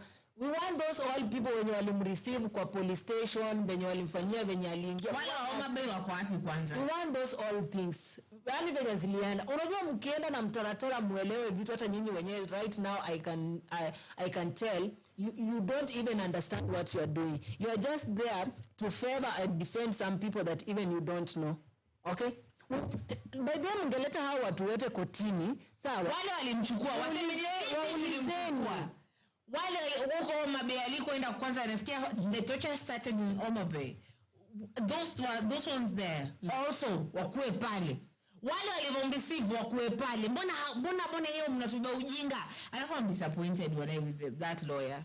Why is Dunstan representing the represent the lakini waacha sisi wanawapidike we I represent the police of Kenya. Sasa unajua mimi kidogo si kwa ubaya but naweza side na yeye kidogo. Mbona mnachagua huyu mmoja? Huyu na wale wengine wako wapi? Leteni hao wote, hii kesi tuimalize hapa. By the way, this person apparently is a constable. Constable hayuko hata in charge of anything. Sasa ameleta common person. Alimuua sana. Mmepima. So okay, you bring the CCTV footages we see because mbona mlitempa nazo? Wase mnabo, wale mnaudhi wase, yani you making some things to be yani mnatengeneza mambo kukua so hard while mambo ni easy. But then mkileta hao watu wote walikuwa kwa hii scandal, sawa? Muwaeke hapo. Unaona hao wase watajisema tu by the way mimi nilikuja, mimi nilienda tulimfanyia this people criminals. Hivi na hivi tukafanya hivi. Huyu ndiye alimreceive akawa kwa kule. Mimi ndio nilimpiga hii ni mgonga hapo. Hata of course hata kama utasema ulifanya lakini mahali tu ni mgonga. It will just bring out evidence. Hata useme tu nilimguza hivi. Wapi hapa? Okay. Mara ngapi? 2 3 ama ngapi? Okay, daktari yako hapo. Sasa alipima. Sasa naona venye huyu msee alipigwa. Sasa naona venye huyu msee alikuwa tortured. Sawa? Msifikirie kuna vitu zingine zinakuanga uongo ama vitu zingine tunakaa tu hivi chini tunafikiria ati tufanye hivi. We don't just sit here and think to do hivi. Do hivi. Si content tunatengeneza hapa. Asitudui hivi. Unajua content tunakaanga Zulfa tufanye nini? Hebu tuende kuinje nje tuanze kudance tukichuna majani. Hiyo ni content natafuta. Sawa? Ama tuende tu tukigotea watu kwa barabara bounce you know what thing. Yeah, I know that. So mwanzi kuja hapa mfikirie ni content. Sisi tunataka this somebody's son say. Sawa? Tunataka justice ya Albert, tunataka justice ya Amanda. We need this all to happen. Even the husband of wife of Millie. A lot of justice is needed. Story ya Rex Masai kwanza ilishagaje. Story ya Rex ilishagaje. Sababu ulisema ilikuwa itakuja sikizwa on the 17th or 18th of May. Was it? No, it wasn't because you were not in the studio. It wasn't. Yeah. Hakuna kesi ilisikizwa mahali hapo. So when they say in 28th sasa will they listen to this one? Ama they just doing that sisi Wakenya tunyamaze. And unakuja kuwa na maandamano. No, sijaona maandamano. Labda kwa yale kidogo lakini hakuja kuwa na maandamano vile kama yale ya jana. It is so sad. Mtu amededi kweli. Yeah? Kwa maandamano wao wenye tu waliumia ndio wengi. Hakuna mtu amekufa lakini kwa maandamano ya jana. I don't think. Inafaa waogope hivyo. Sasa next hawatakuja hata na hizo vitu machozi ama mabullet ama matia gas. Next mtakuja mkitembea na sisi mkiandamana. Wallahi billahi. Cause see how your own has been put. See how your own. Si ndio? You think yourself with the government, see how your own has been drawn. Hapo mbele. Please read the comments. Maandamano ni nini wazi? 25th. Nani? 25th ile ya mashujaa. The one I said yesterday, mashujaa, let me read it from the group.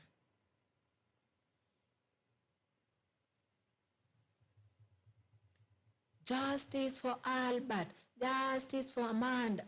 Huyo mtoto huyo msee, by the way, mngeacha tu watu wamuue. Si eti nini? Mtu kama wewe unafaa uwawe au hata kama amekufa baada apigwe. Na tuchome mwili. Unachoma watu, unaipiga kitu mpaka ikabondeka ukaona na missed meat. Sawa. Tutunge missed meat. You're really angry, yeah? But unaona wewe msee? Aja. Hata polisi wangefika kama mimi nishamalizana naye. Okay, so the maandamano of the 5th of the 5th. Of the 25th. So ulimi is not ulimi. My name is heavy ulimi. So it takes a lot for me to say things. So on the Wednesday, 25th of June, saa 4 asubuhi, Nairobi, justice for our mashujaa. Sawa, remembering our Gen Z mashujaa, this is a National Remembrance Day to honor our heroes and demand justice and compensation for innocent protesters murdered by the Kenyan state. We shall march to Parliament to lay flowers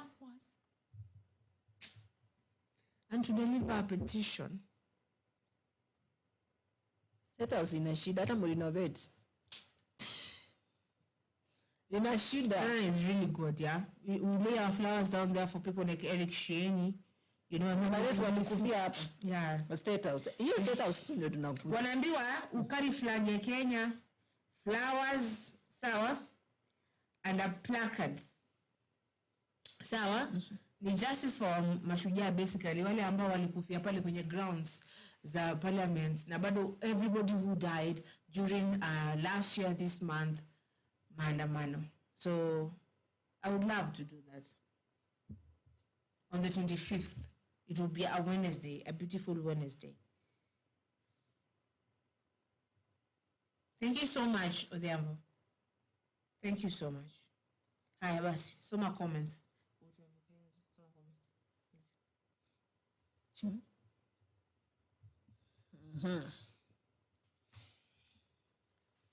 Naanza juu sivyo ama katikati ama mwisho. Unaanza from again.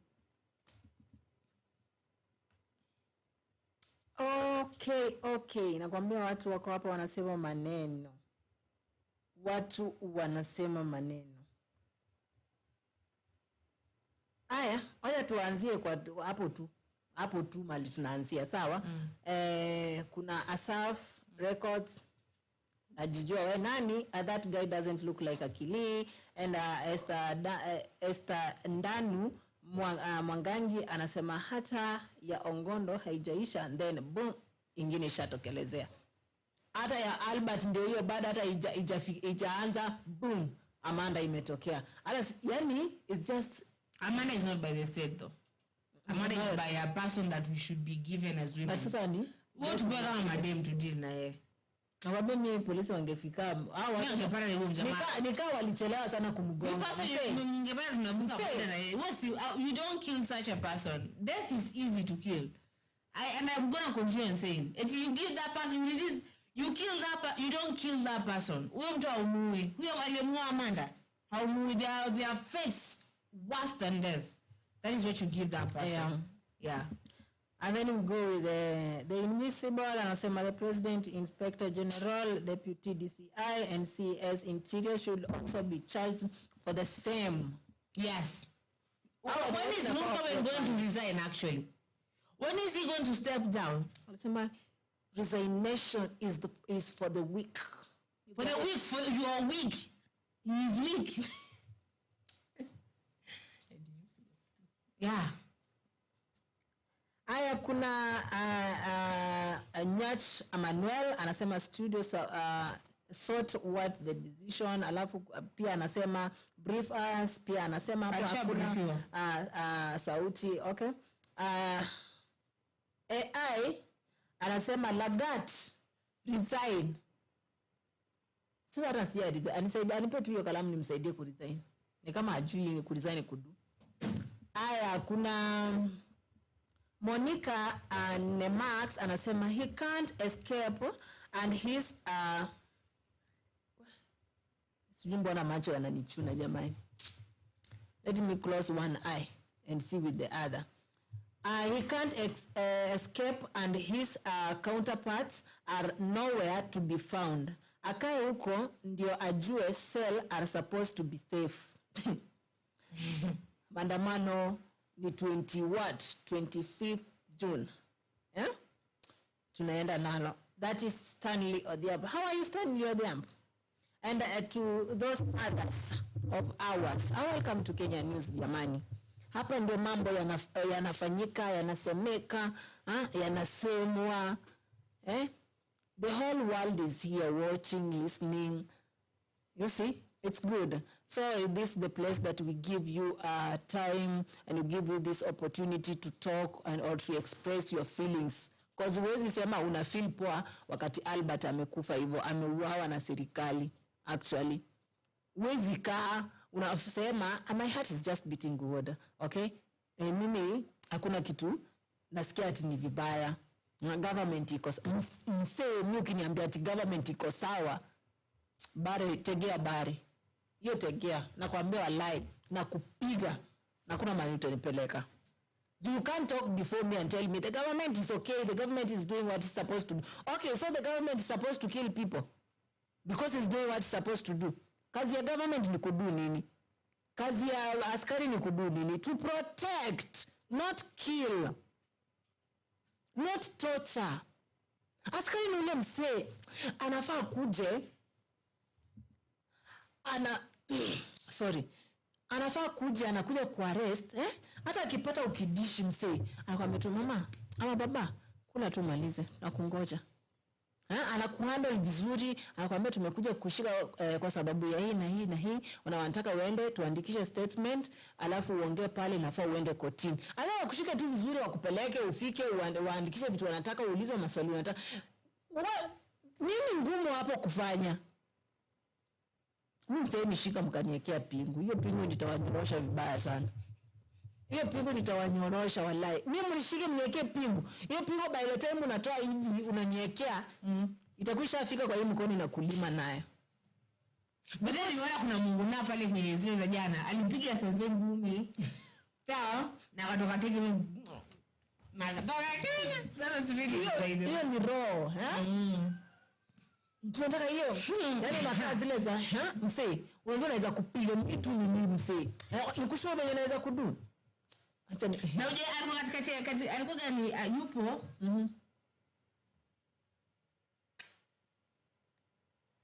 Who is he saying this?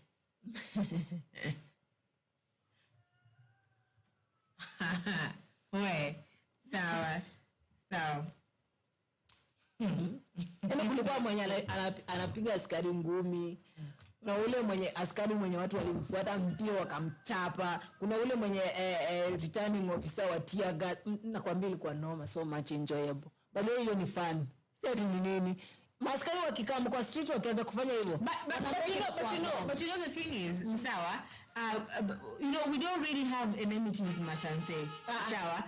And we do not really have enmity with you. It's like ushaona how can I say this? Because they are going through the same shit you're going through. Now look at this young person who's going to be jailed maybe for something he doesn't even know. By the way, kijana mimi I'm sure he's not the one who is not. Wanaona wote tulete uju. Huyu ona bro, please give us history yote. Umepa kama sacrificial lamb. Wewe askari ambaye nilikuwa kwa sisi tukituchapa si ambaye tunakupigania wewe kwenye hii serikali hii ambayo wewe unakuja hapa kutupiga sie, unakuja hapa kutushutie, unakuja hapa unaturushia tear gas. Kama Felix hizi mdomo ziko kama za chibu. Masho yale ya chibu. Sawa. See now, see. Haya, nyinyi watu. You shall join us. Umesikia hapa damu wamesema. Next time 25th you will join us. You will escort us to go. Tuna tulizo flowers pale down. Hata mimi ningekuwa hapo. Kwa sante mwenye alikuwa anawekwa mijeledi. Kama zile zenye Yesu alikuwa anawekwa pale. Wewe sante aliwekwa msee ningekuwa hapa. Wale mimi sikumhurumia. Mimi nilipasua msee. Unajua mimi kwa nimeshadozi kufanya shughuli. Mimi bila pale story. Iliingia tu hivi na mimi niko online. Naona msee anawekwa mpaka nikatamani hiyo video ingekuwa kama ya 30 minutes hivi. Yaani nipasue nicheke tu nicheke. Now the enmity we have. We have the enmity to the wrong person. You hate the wrong. Ile sina makosa mama. Sawa. But let me there's this thing Felix used to sing back when. Sawa. Ruto si wangu. Wala si wako. Chuki hani ni kati yangu. Baby, touch.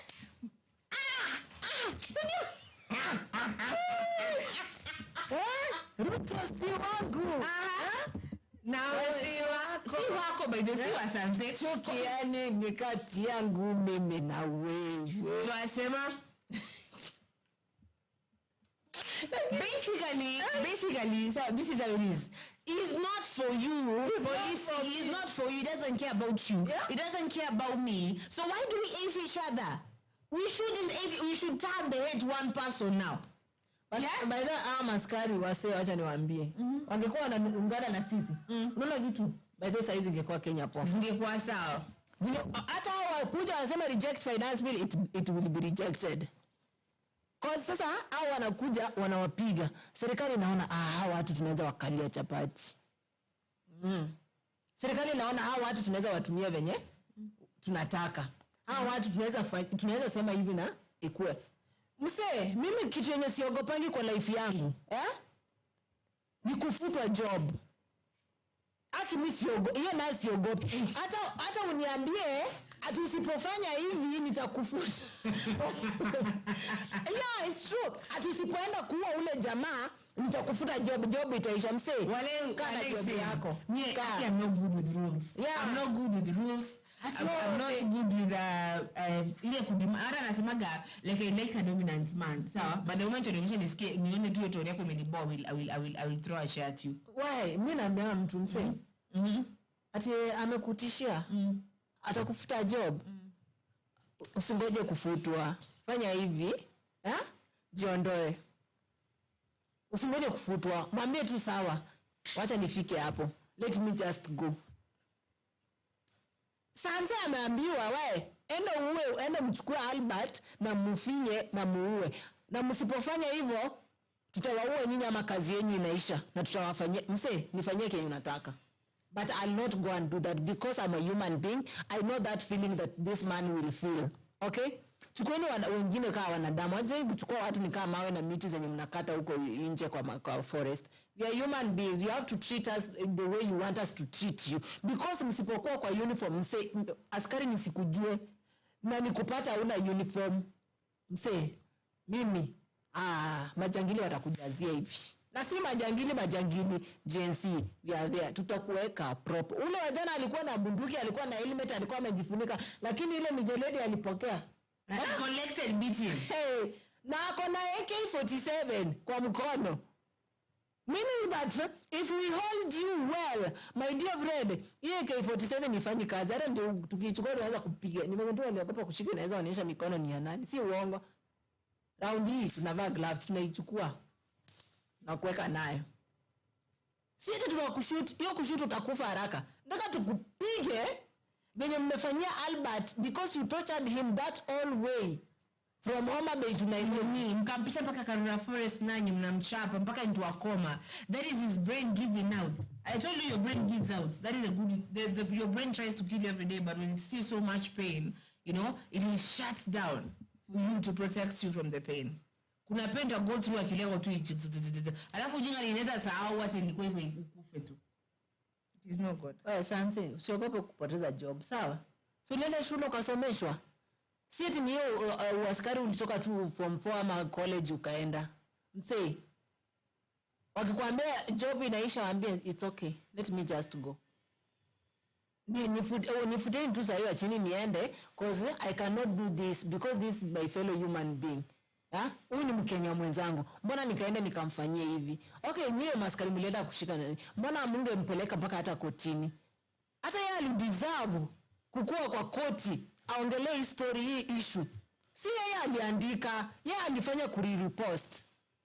And then mnakuja ati mnaenda koti, mnatu blackmail or something so that we can forget, mnaweza flash hiyo kitu itoke, muisahau.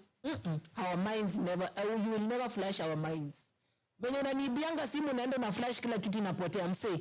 Your mind is easy. Hiyo ni kitu natural iko. Sawa? There's this challenge on TikTok where inasema sawa will not be next.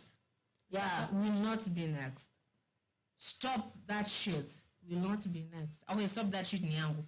But we will not be next. I will not be next. She will not be next. You will not be the next person that I'm afraid to speak up the truth because I know I'm going to be the next person. I'm not going to be the next person because we're going to stand for this. No. We will not be the next. We are millions. We are millions. We will deal with you. I'm going to read the powerful message from Kimani because nasema hivyo only us and sisi ni wengi. Si ndio? Sisi ndio tunajua shida zetu. When we come in the streets, we know why we are coming to fight. We are coming to fight because these are our rights. You can't take our rights and mwanza misuse rights zetu. Our rights, we're gonna use them the way we're supposed to use them. That's why it's better I lose my miserable life than to come and try to defend a government that is there, that is going against the constitution of the country. Hey, dear friends, I endangi hivyo. As we finish, as we finish, I'm going to say what you say and only finish na hii. You want to finish with that? So you say? Say no, I finish. Say it, then you say your name. Okay, guys. Mimi nawapenda sana. You're the one who gives me this energy to come here. By the way, today I was not in the mood of talking. Hata sasa ningekuwa nishaenda home nilala. I was almost fainting. But God is who? God is that person who always do whatever he does best. Ash. He never disappoints, okay? And on this channel, actually, he has not disappointed. Nakwambia vitu zinaenda sawa, ziko poa, ziko form. Aya, my name is Tilda. Sawa, ukiniona pale unanigoto na mambo Tilda. I'm good. Sawa? I'm always active. Bora tu usinikasirishe. And I'm always funny. Okay? But usinikasirishe, unataka kuona the other side of me because I'm always mad. Actually. Mimi ni mkali, ujue hivyo. And thank you for those who have been with us today and this particular time that you've joined Kenya News Alert TV. I think it was like the whole world because we are being watched by the people from other countries too. And we love you and appreciate having you every day and every time that you spend your time to come and listen to us and at least exchange words. Sawa? Tunawaambia, mnatuambia. Tunashukuru sana. Hayo yote ni mapenzi ya Mungu, si mapenzi yetu sie. So karibuni tena na tena na tena. Tell a friend of a friend to join Kenya News Alert TV. Tunawapenda, tunawaenzi na Mungu awe nanyi siku zote za maisha yenu, asiwaache mkangaike kamwe, ila awashike mkono hadi siku za mwisho. Tuonane inshallah. Nini ushasema?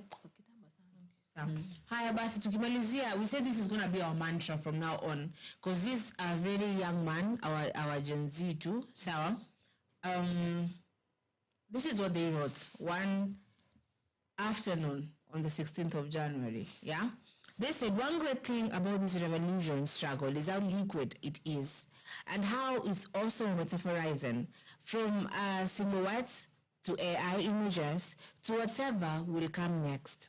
But the agenda remains the same. Ruto must go. He is the genesis and revelation of problems in this country. With him gone, we can easily do our system cleanup. Now my youths, mjue ni nyinyi mnaleta hii change, because it's only you who have the vision.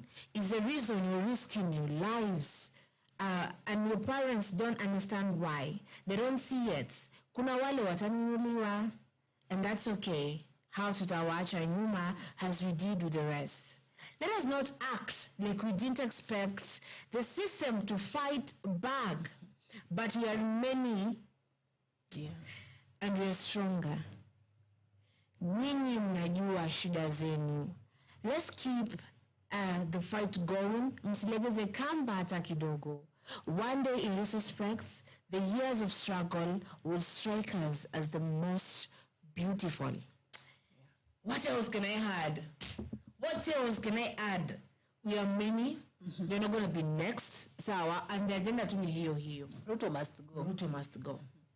Kwa jina naitwa Zulfa. Tupatane hapa kesho majaliwa inshallah. Bye bye.